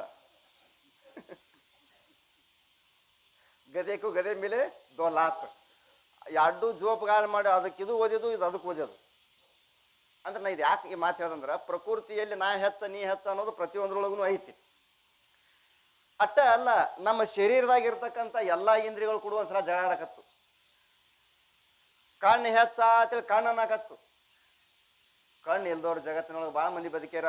ಕಿವಿ ಹೆಚ್ಚ, ಕಿವಿ ಕೇಳಿದ್ರೆ ಎಲ್ಲ ಮಾಡಕ್ಕೆ ಬರ್ತೈತಿ ಅಂತೇಳಿ ಕಿವಿ ಅಂತು. 5 ಜ್ಞಾನೇಂದ್ರು, ಕಣ್ಣು ಹೆಚ್ಚ ಅಂತೇಳಿ ಅದು, ಕಿವಿ ಹೆಚ್ಚ ಅಂತೇಳಿ ಇದು, ಮೂಗ ಹೆಚ್ಚ ಅಂತೇಳಿ ಮೂಗ, ಮಾರಿ ಮ್ಯಾಗ ಮೂಗ ಇಲ್ಲಂದ್ರೆ ಚೆಂದ ಕಾಣ್ತದೇನು, ನಾನ ಹೆಚ್ಚ ಅಂತೇಳಿ ಮೂಗ. ನ್ಯಾಲಿಗೆ ನಾ ಹೆಚ್ಚ, ಸ್ವಾದ ಸ್ವೀಕಾರ ಮಾಡೋನೇ ನಾನು ಹೆಚ್ಚ ಅಂತೇಳಿ ನ್ಯಾಲಿಗೆ. ಚರ್ಮ ನಾನು ಹೆಚ್ಚ, ಸ್ಪರ್ಶ ಜ್ಞಾನ ಇಲ್ಲ ಅಂದ್ರೆ ನಿನಗೇನು ಮಾಡಕ್ಕೆ ಬರ್ತೈತಪ್ಪ? ಕಲ್ಲ ಮುಕೊಂಡ್ರು ಒಟ್ಟ, ಗಾದಿ ಮೇಲೆ ಮುಕೊಂಡ್ರು ಒಟ್ಟ, ಇದು ಕಲ್ಲ ಬಿರುಸಿರ್ತೈತಿ, ಗಾದಿ ಮೆತ್ತಗಿರ್ತೈತಿ ತಿಳಿಸ್ಕೊಡೋ ನಾನು ಅಂದ ಬಳಕ ನಾ ಹೆಚ್ಚ ಅಂತೇಳಿ. ಇವೆಲ್ಲ 5 ಜ್ಞಾನೇಂದ್ರಿಯಗಳು. 5 ಕರ್ಮೇಂದ್ರಿಯಗಳು ನಾನು ಹೆಚ್ಚಂದು. ಕೈಯ ನಾ ಕೆಲಸ ಮಾಡ್ಲಂದ್ರೆ ನಿನ್ನ ಹೊಟ್ಟಿನೇ ತುಂಬಂಗಿಲ್ಲ. ಕಾಲ ನಾ ಹೋಗ್ಲಿ ಅಂದ್ರೆ ನಾ ಹೆಚ್ಚ, ಹಿಂಗೆ ಎಲ್ಲ ಇಂದ್ರಿಯಗಳು ಎಲ್ಲನೂ, ಹಲ್ಲ ಕಿವಿ ಬಾಯಿ ಪ್ರತಿಯೊಂದು ಜಗಳ ಹತ್ತಿ ಬಿಡ್ತು. ಇಲ್ಲಿ ಯಾರು ಬರ್ಬೇಕು ಬಿಡ್ಸಾಕ? ಇವರೆಲ್ಲ ಕೂಡಿ ಏನು ಮಾಡಿದ್ರು ಅಂದ್ರೆ ಬ್ರಹ್ಮನಂತೆ ಹೋದ್ರು. ಚತುರ್ಮುಖ ಬ್ರಹ್ಮನಂತೆ ಹೋದ್ರು. ಕೈ ಹೆಚ್ಚೋ, ಕಾಲು ಹೆಚ್ಚೋ, ಕಣ್ಣು ಹೆಚ್ಚೋ, ಮೂಗು ಹೆಚ್ಚೋ, ಬಾಯಿ ಹೆಚ್ಚೋ, ಏನು ಹೆಚ್ಚ ಅನ್ನೋದು ನೀ ಹೇಳ್ಬೇಕು ಬ್ರಹ್ಮದೇವ. ಯಾಕಂದ್ರೆ ಸೃಷ್ಟಿಕರ್ತ ನೀನ ಅದಿದಿ. ಇದ್ರಾಗ ಯಾವಾಗ ಹೆಚ್ಚ? ತಲೆ ನಾ ಹೆಚ್ಚನಾಗತ್ತು. ಯಾಕ? ಶರೀರ ಪ್ರಧಾನಂ ಶರೀರಂ, ಈ ಶರೀರಕ್ಕೆ ಶರೀರವೇ ಪ್ರಧಾನವಾಗಿರುತ್ತದೆ ಅಂದ್ಬಳಕ ನಾನ ಹೆಚ್ಚ ಅಂತ. ಇದು ಎಲ್ಲ ಜಗಳಕತ್ತು. ಒಬ್ಬರ ಪರವಾಗಿ ತೀರ್ಪು ಕೊಟ್ಟಂದ್ರೆ ಇನ್ನುಳಿದಕ್ಕೆಲ್ಲ ಸಿಟ್ಟು ಬರ್ತಾವ. ಭಾಳ ಮಂದಿ ಅದಾರ ಇಲ್ಲಿ. 5 ಪ್ರಾಣಗಳದಾವ, 5 ಕರ್ಮೇಂದ್ರಿಯ ಅದಾವ, 5 ಜ್ಞಾನೇಂದ್ರಿಯ ಅದಾವ, ಭಾಳಷ್ಟು ಗೋಳಾಟ ಐತಿ ಇಲ್ಲಿ. ಹೆಂಗೆ ಮಾಡಬೇಕು ಅಂತ ಬ್ರಹ್ಮದೇವ ಒಂದು ಉಪಾಯ ಹೇಳ್ದ. ಏನ ಉಪಾಯಪ್ಪ ಅಂತ ಕೇಳಿದ್ರ, ನೀವು ಶರೀರದಾಗ ಏನು ಮಾಡ್ರಿ, ಒಬ್ಬೊಬ್ಬರಾಗಿ ಹೋಗ್ರಿ. ಯಾರು ಹೋಗೋದ್ರಿಂದ ಶರೀರ ತಳಗ ಬೀಳುತ್ತದ ಅವ ಹೆಚ್ಚ ಅಂತ ತಿಳ್ಕೊಂಬಿಡ್ರಿ. ಆತು ಅಂತೇಳಿ ಬ್ರಹ್ಮ ಬರೋಬ್ಬರಿ ನಿರ್ಣಯ ಕೊಟ್ಟಾನ. ನಾವು ನೋಡೇ ಬಿಡೋಣ ತಿಳ್ಕೊಂಡು ಮೊದಲು ಏನು ಮಾಡ್ತು? ಕಣ್ಣು ಹೋಗಿ ನೋಡ್ತು. ಕಣ್ಣು ಹೋದ ಬಳಕು ಇವನಿಗೇನು ವ್ಯವಹಾರ ನಿಂದಿರಲಿಲ್ಲ. ಪ್ರಪಂಚದಾಗ ಕಣ್ಣು ಇರ್ಲಾರ್ದವ್ರು ಅದಾರೋ ಇಲ್ಲೋ? ಅದರಲ್ಲೂ ನನ್ನ ಭವಿಷ್ಯ ನೋಡ್ರಿ, ನನ್ನ ಭವಿಷ್ಯ ನೋಡ್ರಿ, ನನ್ನ ಭವಿಷ್ಯ ನೋಡ್ರಿ, ಹಸ್ತರೇಖಾ ನೋಡ್ರಿ ಅಂತ ಕೈ ತೋರ್ಸಾಕ್ ಹೋಗ್ತಾರ. ಆದ್ರೆ ನೀವು ನೆನಪಿಟ್ಕೋಬೇಕು, ಕೈ ಇಲ್ದವನಿಗೂ ಭವಿಷ್ಯ ಐತಿ, ಕೈ ಇಲ್ದವನಿಗೂ ಕೂಡ ಭವಿಷ್ಯ ಐತೋ ಇಲ್ಲೋ. ಇದನ್ನ ಪಕ್ಕ ತೆರೆಗೆ ಇಟ್ಕೋಬೇಕು. ನಮ್ಮ ಹಸ್ತರೇಖಾ ನೋಡ್ರಿ ಸ್ವಾಮಿಗಳು ಹಂಗೈತಿ, ನಂದು ಚಲೋ ಐತೋ ಇಲ್ಲೋ ಅನ್ಬೇಕು. ಕೈ ಇದ್ದವ್ರಿಗೆ ಅಟ್ಟ ಭವಿಷ್ಯ ಇರ್ತೈತಿ, ಕೈ ಇಲ್ದವನಿಗೂ ಐತೋ ಇಲ್ಲೋ. ಹಂಗೆ ಕಣ್ಣ ಹೋಗಿ ನೋಡ್ತು. ಜಗತ್ತಿನ ಕಣ್ಣು ಇರ್ಲಾರ್ದವ್ರು ಭಾಳ ಮಂದಿ ಬದುಕ್ಯಾರ, ಭಾಳ ಚಂದ ಬದುಕಿದ್ದಾರೆ ಅನ್ಬೇಕ. ಕಣ್ಣು ಇದ್ರು ಶರೀರ ವ್ಯವಹಾರ ನಡೆದೇ ಬಿಟ್ಟವ ಅನ್ಬಳಕ. ಇದು ಸುಮ್ಮ ಕೂತದು ಮುಗಿತಲ್ಲ ಇದ್ರ ಕೆಲಸ. ಅಲ್ಲಿಂದ ಕಿವಿ ನಾ ಹೋಗಿ ನೋಡ್ಕೋತೀನಿ ತಡ್ಕೋ ಅಂತೇಳಿ ಕಿವಿ ಹೋಗಿ ನೋಡ್ತು. ಕಿವಿಡ್ರು ಭಾಳ ಮಂದಿ ಇದಾರೆ ಜಗತ್ತಿನಾಗ, ಇಲ್ಲೋ ಅದಾರ. ಇದನ್ನು ಸುಮ್ಮ ತಾನ ಹೊಳೆ ಬತ್ತು. ಅಲ್ಲಿಂದ ಬಾಯಿ ತಾನು ಹೋಗಿ ನೋಡ್ತು. ಮಾತಾಡಕ್ಕೆ ಬರ್ಲಾರ್ದವ್ರು ಅದಾರ ಇಲ್ಲೋ, ಅದನ್ನು ಸುಮ್ಮ ತಾನ ಹೊಳೆ ಬತ್ತು. ಕಾಲು ಹೋಗಿ ನೋಡ್ತು, ಅದನ್ನು ಸುಮ್ಮ ಹೊಳೆ ಬತ್ತು. ಕೈ ಹೋಗಿ ನೋಡ್ತು, ಅದನ್ನು ಸುಮ್ಮ ಹೊಳೆ ಬತ್ತು. ಎಲ್ಲಾನು ಹೋಗಿ ನೋಡಿ ಹೊಳೆ ಬಂದು ಕಿಡ್ನಿ ಹೋಗಿ ನೋಡ್ತು. Kidney ಇಲ್ದವರು ಬದುಕ್ಯಾರ, dialysis ಮಾಡಿಸ್ಕೊಂಡ್ರೆ ಬದುಕ್ತಾರ. ಎಲ್ಲಾನು ಹೋಗಿ ನೋಡ್ದು. ಕರೆ ಯಾವುದಕ್ಕೂ ಶರೀರ ಜಗಲಿಲ್ಲ. ಪ್ರಾಣವಾಯುವಿನ ನಾ ಹೋಗಬೇಕು ಅಂತೇಳಿ ಸಿದ್ಧತೆ ಮಾಡ್ಕೊಳಕತ್ತದು. ಏನು ಮಾಡ್ಕೊಳಕತ್ತು? ನಾ ಏನು ಹೋಗಬೇಕು ಅಂತೇಳಿ ಸಿದ್ಧತೆ ಮಾಡೋದ್ರಾಗ ಕಣ್ಣು ಜಗದಂಗೆ ಆಗಕತ್ತು, ಕಾಲು ಎಳ್ದಂಗೆ ಆಗಕತ್ತು, ಕೈ ಏಳಾರ್ದಂಗೆ ಆಗಕತ್ತು. ಹೋಗಾಕ ರೆಡಿ ಮಾಡ್ಕೊಂಡು ಗಂಟು ಮೂಟು ಕಟ್ಕೊಂಡು ಹೋಗಬೇಕು ಅನ್ನೋದ್ರಾಗ ಶರೀರ ಸ್ಮೃತಿ ತಪ್ಪಿ ಬೀಳುವಂಗೆ ಆಗತ್ತು. ತಡ್ಕೋರು ಯಪ್ಪ ಅಂದು ಎಲ್ಲ ಇಂದ್ರಿಗಳು. ನಮ್ಗೆಲ್ಲರಿಗೂ ರಾಜ ಯಾರು? ನೀ ಶರೀರದಾಗ ಇಲ್ಲಪ್ಪ ಅಂದ್ರೆ ಡೆಡ್ ಬಾಡಿ ಅಂತಾರ. ಇದಕ್ಕೇನಂತಾರ? Dead body. ಈ ಮೊದಲು ಏನಂತಿದ್ರು ಅವರು ಅಡ್ಮಿಟ್ ಮಾಡುವಾಗ? ಪೇಷಂಟ್ ಸಂಬಂಧಿಕರು ಯಾರು ಅಂತ ಕೇಳ್ತಿದ್ರು. ಸತ್ ಬಳಕ ಈ ಡೆಡ್ ಬಾಡಿ ಯಾರ್ದ್ರಿ ಅಂತ ಕೇಳ್ತಾರೆ. ಪ್ರಾಣವಾಯು ಇರೋ ತನಕ ಈ ಶರೀರ ಕಿಮ್ಮತ್ತೈತಿ. ಪ್ರಾಣವಾಯುನೇ ಈ ಶರೀರದೊಳಗೆ ದ್ವಾಡ್ದು. ಅದು ಎಲ್ಲಿ ಇರ್ತದಂದ್ರೆ ಹೃದಯ ಸ್ಥಾನದಲ್ಲಿ ಇರುತ್ತದೆ. 24 ಗಂಟೆಯೊಳಗೆ 21,600 ಸಾರಿ ಶ್ವಾಸ ಮತ್ತು ಪ್ರಶ್ವಾಸದ ವ್ಯವಹಾರವು ಮಾಡುತ್ತದೆ. ಈ ಶರೀರದಾಗ ಎಲ್ಲಕ್ಕಿಂತ ದ್ವಾಡ್ದೇವದು ಪ್ರಾಣ. ಗಾಡಿ ನೀ ರಗಡ್ 50 ಲಕ್ಷ ಕೊಟ್ಟು ತಂದಿದಿ, ಪಂಚರ್ ಆದ್ರೆ ಏನು ಮಾಡಂಗಿದಿ? ಮುಗಿತ? ಹೌದಲ್ಲ? ಪ್ರಾಣವಾಯು ಹೋಗ್ಕೈತಿ. ಹ್ಯಾಂಗೆ ಹೋಗ್ಕೈತಿ ಗೊತ್ತಿಲ್ಲ. ನವದ್ವಾರೇ ಪುರೇ ದೇಹಿ. ಯಾವ ದ್ವಾರದಿಂದ ಪ್ರಾಣವಾಯು ಹೋಗೋದು ಹೇಳಕ್ಕೆ ಬರಂಗಿಲ್ಲ. ಯಾವ ದ್ವಾರದಿಂದ ಹೋಗ್ಕೈತಿ ಅನ್ನೋದ್ರ ಮ್ಯಾಗ ಇವ ಎಲ್ಲಿ ಹೋಗ್ಕನ ಅಂತ ಗುರುತಿಡ್ಯಾಕೆ ಬರ್ತೈತಿ. ಕಣ್ಣಿನಿಂದ ಕಣ ತೆಗೆದು ಸತ್ತ ಅಂದ್ರೆ ಅವ ಕಣ್ಣಿನಿಂದ ಜೀವ ಹೋಗ್ಯದ ತಿಳ್ಕೊಬೇಕು. ಬಾಯಿ ತೆಗೆದು ಸತ್ತಿದ್ದಪ್ಪ ಅಂದ್ರೆ ಅವನ ಜೀವ ಬಾಯಿಂದ ಹೋಗ್ಯದ ತಿಳ್ಕೊಬೇಕು. ಕಣ್ ತೆಗೆದು ಸತ್ತಿದ್ದಂದ್ರೆ ಅವ್ನು ಸ್ವರ್ಗ ಲೋಕಕ್ಕೆ ಹೋಗಿರ್ತಾನೆ. ಬಾಯಿ ತೆಗೆದು ಸತ್ತಿದ್ದಪ್ಪ ಅಂದ್ರೆ ಅವ ಮತ್ತೆ ಭೂಲೋಕಕ್ಕೆ ಬಂದಿರ್ತಾನೆ. ಕಾಲ್ಮಡಿ ಬೈಲ್ ಕಡಿ ಮಾಡ್ಕೊಂಡು ಸತ್ತಿದ್ದಪ್ಪ ಅಂದ್ರೆ ಅವ್ನು ಡೈರೆಕ್ಟ್ ಎಲ್ಲಿ ಸ್ಟಾಪ್ ಇಲ್ಲದೆ ಎಕ್ಸ್ಪ್ರೆಸ್ ನರಕಕ್ಕೆ ಹೋಗ್ಯಾನ ತಿಳ್ಕೊಂಡ್ಬಿಡೋದು. ಇವೆಲ್ಲ ಬರ್ದಿಟ್ಟಿದ್ದಾರೆ. ಕಾಲ್ಮಡಿ ಬೈಲ್ ಕಡಿ ಮಾಡ್ಕೊಂಡು ಸತ್ತಿರ್ತಾರಲ್ಲೋ ಅವ್ರು ಯಾಕೆ ಹಂಗೆ ಕಾಲ್ಮಡಿ ಬೈಲ್ ಕಡಿ ಮಾಡ್ಕೊಂಡಿರ್ತಾರೆ ಅಂದ್ರೆ ಅಲ್ಲಿ ರಾಕ್ಷಸ ಬಂದಿರ್ತಿರ್ತಾರೆ. ನೀವು ಯಾಕೆ ಇವ ಒಂದು ಕತ್ಲಾಗ ಏನಾರು ಸರ್ಕಂದ್ರೆ ಅಂಜಿ ಸತ್ತಿರ್ತಾನೆ. ಇನ್ನು ಮುಂದೆ ಬಂದು ರಾಕ್ಷಸ ನಿತ್ರ ಏನಾಕೈತಿ? ಎಲ್ಲ ಆಗಿರ್ತಾವೆ. ಇವನಿಗೆ ಒಂದ ಎಲ್ಲ ಆಗಿ ಖಲಾಸ್. ಗುರುದ್ವಾರ ಮೂಲಕವಾಗ್ಯಾರೆ ಅಲ್ಲ, ಅಥವಾ ಉಪಸ್ಥಿಂದ್ರಿಯ ಮೂಲಕವಾಗ್ಯಾರ ಇವನ್ ಜೀವ ಹೋಗಿರ್ತೈತಿ. ಇವ ಎಲ್ಲಿ ಹೋಗ್ಯಾನಪ್ಪ ಅಂತ ಕೇಳಿದ್ರೆ ನರಕಕ್ಕೆ ಹೋಗ್ಯಾನ. ಅಲ್ಲಿಂದ ಏನು ಮಾಡ್ತಾನ್ರಿ? ಪಾಪ ನಿಗುಣದಿಂದ ಗಿಡ ಮರ ಕೀಟ ಪತಂಗ ಆದಿಯಾಗಿ ಮತ್ತೇನಕ್ಕನ ಭವಚಕ್ರದಲ್ಲಿ ಸುತ್ತ ಹಾಕ್ತಾನ.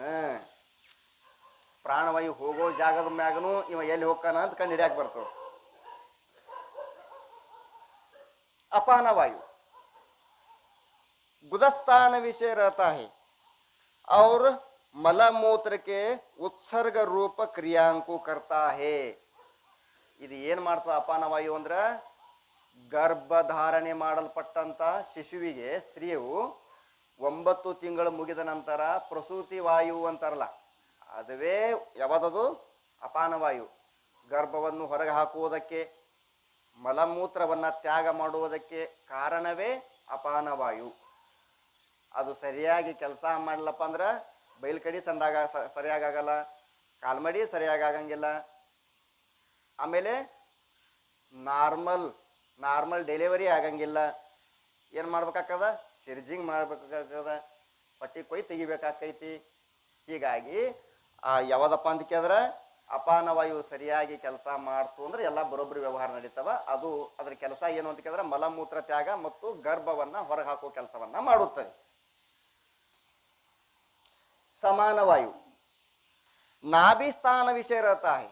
ಇದು ಎಲ್ಲಿ ಇರ್ತದಪ್ಪ ಅಂದ್ರೆ ಇವು ಯಾಕೆ 5 ಪ್ರಾಣಗಳದಾವ ಅಂತ ಕೇಳಿದ್ರೆ ನಮ್ಗೆ ಗುಲಾಬ್ ಜಾಮೂನ್ ಅಂದ್ರೆ ಪಂಚ ಪ್ರಾಣ ರೀ, ನನಗೆ ಇಡ್ಲಿ ಅಂದ್ರೆ ಪಂಚ ಪ್ರಾಣ ಅಂತಿರ್ತೀವಲ್ಲ, ನನಗೆ ಆ ಸೀರೆ ಅಂದ್ರೆ ಪಂಚ ಪ್ರಾಣ, ಅದಕ್ಕಲ್ಲಿ ಯಾವಾಗ ರಟ್ಟ ಹುಟ್ಟಿಸಿ ನಾವು ಹಿಂಗೆ ಟ್ರೆಜರ ತೆಗೆದಿರ್ತೀನಿ. ಬಂಗಾರ ಅಂದ್ರೆ ನನಗೆ ಪಂಚ ಪ್ರಾಣ. ಹೆಣ್ಮಕ್ಳು ಬಂಗಾರ, ರಾಜಕೀಯ ಇರ್ತಕ್ಕಂಥ ವ್ಯಕ್ತಿ ಹೆಣ್ಮಕ್ಳು ಬಂಗಾರ ಬ್ಯಾಡ ಅಂದ ದಿನ, ರಾಜಕೀಯ ಇರ್ತಕ್ಕಂಥ ವ್ಯಕ್ತಿ ನನಗೆ ಅಧಿಕಾರ ಬ್ಯಾಡ ಅಂದ ದಿನವೇ ಪ್ರಳಯವಾಗುತ್ತದೆ ಎಂದು ಬೀಚಿ ಹೇಳುತ್ತಾನೆ. ಎಂದ ಹೆಣ್ಮಕ್ಳು ಬಂಗಾರ ಬೇಡ ಅಂತಾರ, ಎಂದ ರಾಜಕೀಯ ಒಳಗೆ ಸೇರಲ್ಪಟ್ಟಂಥ ವ್ಯಕ್ತಿ ಅಧಿಕಾರ ಅಂದ್ರೆ ಮಿನಿಸ್ಟರ್ ತನಕ, ಮಿನಿಸ್ಟರ್ ಸೀಟ್, ಸಚಿವ ಮಾಡಬೇಕು, ಅವ MLA ಉಳ್ಕೊಂಡ್ರೆ ಇಲ್ಲ ನಿನಗೊಂದು ಸಚಿವ ಸ್ಥಾನ ಕೊಡ್ಲಿ ಅನ್ನುವಂತ ಕೇಳಿದಾಗ ಬೇಡ ಅಂತ ಅವನು ಅನ್ನಂಗಿಲ್ಲ, ಬೇಡ ಅಂತ ಅನ್ನಂಗಿಲ್ಲ. ಅವ ಅಕಸ್ಮಾತ್ ಬೇಡ ಅಂದ, ಹೆಣ್ಮಕ್ಳು ಬಂಗಾರ ಬೇಡ ಅಂದ್ರು ಅಂದ್ರೆ ಇವರಿಬ್ರು ಬೇಡ ಅಂದ ದಿನವೇ ಪ್ರಳಯ ಆಯ್ತು. ಬೀಚಿ ಬರ್ದಾನ. ಸಮಾನವಾಯು ಇದೆಲ್ಲಿ ಇರ್ತದೆ? ಪಂಚಪ್ರಾಣ ನನಗಂದ್ರೆ ಪಂಚಪ್ರಾಣ ಅಂದ್ರೆ ಭಾಳ ಇಷ್ಟ ಅಂತೀವಲ್ಲ, ಆ ಪಂಚಪ್ರಾಣ ಅಂದ್ರೆ ಇವೆ. ಮೊದಲನೇದು ಯಾವ್ದು ಹೇಳಿದ್ರು? ಪ್ರಾಣ. ಎರಡನೇದು ಯಾವ್ದು ಹೇಳಿದ್ರು? ಅಪಾನ. ಈಗ ಮೂರನೇದು ಯಾವ್ದು ಹೇಳ್ತಾರ? ಸಮಾನ. ನಾಭಿ ಸ್ಥಾನ ವಿಷಯ ರಹತಾಹಿ, ಇದೆಲ್ಲಿರ್ತಪ್ಪ ಅಂತ ಕೇಳಿದ್ರೆ ಪಂಕಳಲ್ಲಿ. ನಾಭಿ ಅಂದ್ರೇನು? ಪಂಕಳಲ್ಲಿ ಇದ್ದುಕೊಂಡು ಕೂಪ ಜಲಂಕು ಬಗೀಚೆ ವಿಷಯ ಮಾಲೀಕಿ ನ್ಯಾಯಿ. ರೈತನ ಉದಾಹರಣೆ ಕೊಟ್ರು ಅವರು. ಇಲ್ಲಿ ಏನು ಕೊಟ್ರು? ರೈತನ ಉದಾಹರಣೆ ಕೊಟ್ರು. ಯಾಕಪ್ಪ ಅಂದ್ರೆ ರೈತ ಅನ್ನೋದು ಬಹಳ ಮುಖ್ಯ ನಮ್ಮ ದೇಶಕ್ಕೆ, ಹೌದಲ್ಲ? Agrees back bone of India ಅಂತ ಹೇಳ್ತೀವಿ ನಾವು, ಹೌದಲ್ಲ? ಜವಾಹರ್ಲಾಲ್ ನೆಹರು ಇವ್ರೇನು ಮಾಡಿದ್ರು? ಲಾಲ್ ಬಹದ್ದೂರ್ ಶಾಸ್ತ್ರಿ ಜೈ ಜವಾನ್ ಜೈ ಕಿಸಾನ್ ಇದನ್ನ ಹೊರಡ ಸಂದೇಶ ಕೊಟ್ಟವ್ರು ಯಾರು? ಲಾಲ್ ಬಹದ್ದೂರ್ ಶಾಸ್ತ್ರಿ ಅವರು, ಹೌದಲ್ಲ? ರೈತನ ಒಂದು ಉದಾಹರಣೆ ಕೊಟ್ಟರು ಅವರು. ಏನ ಉದಾಹರಣೆ ಅಂತ ಕೇಳಿದ್ರೆ, ರೈತ 4 ಎಕರೆ ಹೊಲ ಇರ್ತೈತಿ. 4 ಎಕರೆ ಹೊಲ ಒಳಗ 1 ಎಕರೆ ಕಬ್ಬು ಹಚ್ಚನ, 1 ಎಕರೆ ಅರಿಶಿನ ಹಚ್ಚನ, 1 ಎಕರೆ ಉಳ್ಳಾಗಡ್ಡಿ ಹಚ್ಚನ, 1 ಎಕರೆ ಬಾಳಿ ಹಚ್ಚನ.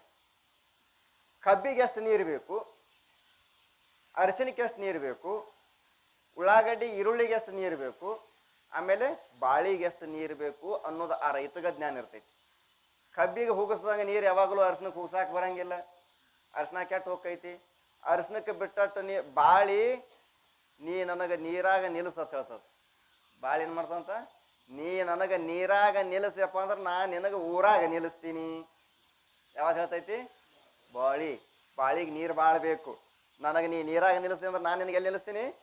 ಊರಾಗ 4 ಮಂದಿಯಾಗ ನಿಲ್ಲಿಸ್ತೀನಿ, ನನಗೆ ಅಂದ್ರೆ ಶ್ರೀಮಂತ ಮಾಡ್ತೀನಿ ಅಂತ ಬಾಳೆ ಆಯ್ತದಂತ. ರೈತಗೆ ಇದೆಲ್ಲ ಜ್ಞಾನ ಐತಿಲೋ? ಬಾಳಿಗೆ ಎಷ್ಟು ನೀರು ಬಿಡ್ಬೇಕು, ಅರಸಿನಕ್ಕೆ ಎಷ್ಟು ನೀರು ಬಿಡ್ಬೇಕು ಅನ್ನೋ ಜ್ಞಾನ ಹೆಂಗೆ ರೈತನಿಗೈತಿ, ಈ ಸಮಾನ ವಾಯು ಅನ್ನೋದು ನಾಭಿ ಸ್ಥಾನದಲ್ಲಿ ಇದ್ದುಕೊಂಡು ಏನು ಮಾಡ್ತಪ್ಪ ಅಂದ್ರೆ ರೈತನ ಕೆಲಸ ಮಾಡ್ತೈತಿ. ದೊಡ್ಡ ನರಕ ಎಷ್ಟು ರಕ್ತ ಕಳಿಸ್ಬೇಕು, ಸಣ್ಣ ನಾಡಿಗೆ ಎಷ್ಟು ರಕ್ತ ಕಳಿಸ್ಬೇಕು, ಕಣ್ಣಿಗೆ ಎಷ್ಟು ಕಳಿಸ್ಬೇಕು, ಮೆದುಳಕ್ಕೆ ಎಷ್ಟು ಕಳಿಸ್ಬೇಕು, ಹಾರ್ಟಿಗೆ ಎಷ್ಟು ಕಳಿಸ್ಬೇಕು, ಎಲ್ಲ ಕಡೆ ತಿಂದ ಅನ್ನವನ್ನ ರಸವನ್ನ ತೆಗೆದು ನಂತರ ಆ ಬಂದಂಥ ರಸದೊಳಗೆ ರಕ್ತ ಯಾವಾಗಲೂ ಕೆಂಪಿರಂಗಿಲ್ರಿ, ರಕ್ತ ಕೆಂಪಿರಂಗಿಲ್ಲ.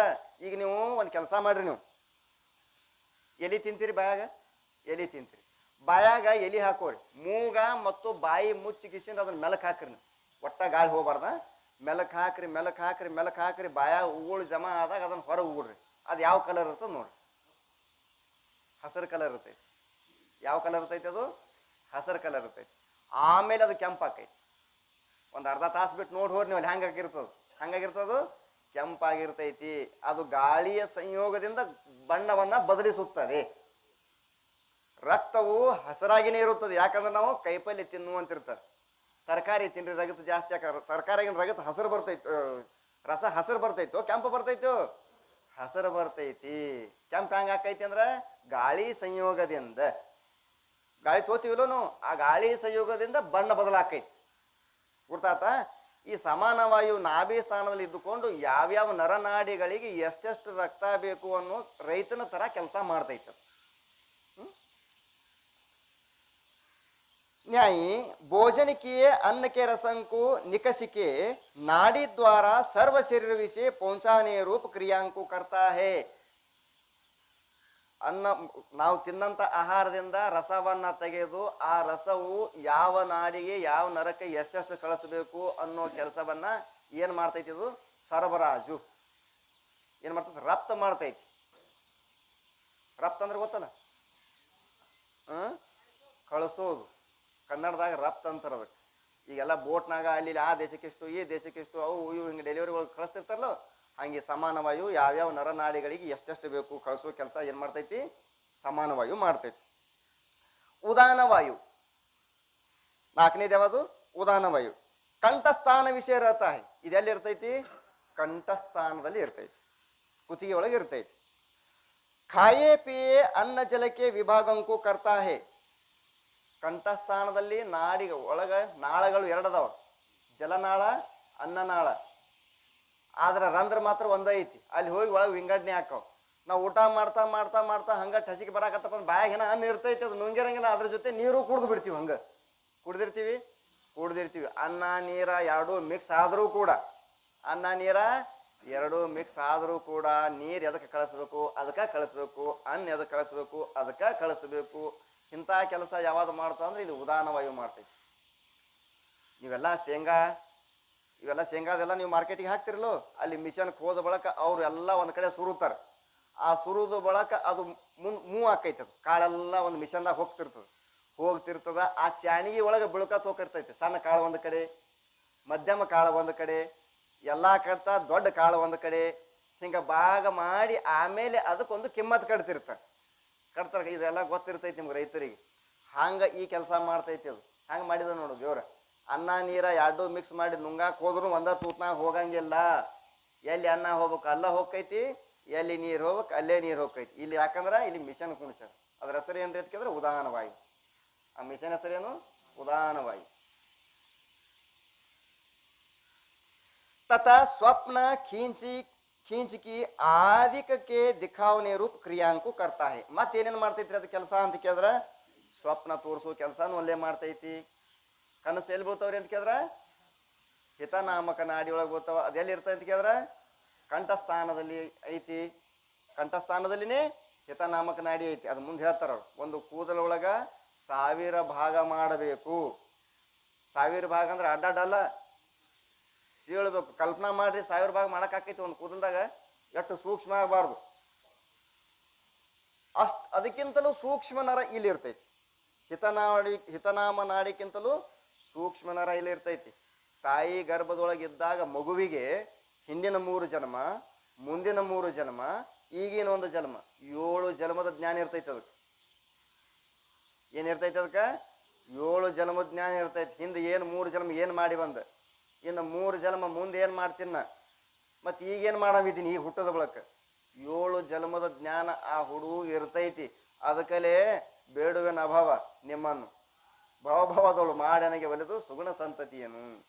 ಈ ಜನ್ಮಕ್ಕೆ ಬಂದ ಬಳಕ ನನಗೆ ಒಳ್ಳೆಯ ಗುಣಗಳನ್ನು ಕೊಟ್ಟು ಇದನ್ನು ಯಾಕಂದ್ರೆ ತಾಯಿ ಗರ್ಭದವಳು ನಾನಿದ್ದ ವೇಳೆಯಲ್ಲಿ ಹೇದತಿ ಬಾದಿಗೆ ಮನನೊಂದು ಪೆಸುತಿಯ ಪೇವೆನು ಬಿಟ್ಟೇತಕ್ಕಿಂತು ಪೊರೆ ಮುಟ್ಟಿರುವ ನಾಹಿಷ್ಯ ಮೇಹದರೊಳಗೆ ಕಾಯಜ ವಿರೋಧಿ ಗುರು ಶಂಭುಲಿಂಗನ ಒಲಿಸಿ ಮಾಯಿಯನ್ನು ಮೀರಿ ಭವನು ಗೆಲುವೆನೆಂಬ.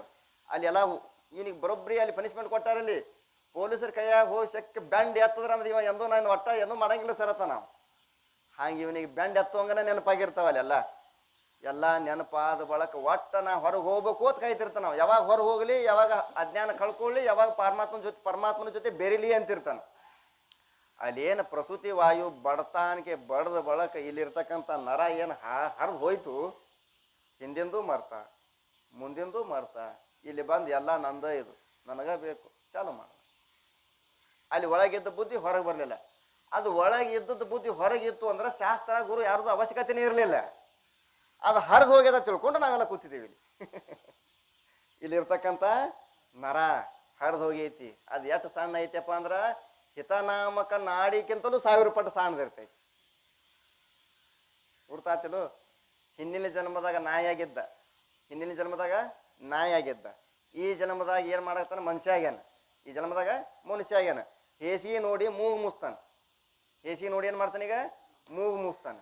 ಹಿಂದಿನ ಜನ್ಮದಾಗ ಅದೇ ಹೇಸಿಗೆ ತಿಂದಿದ್ದ.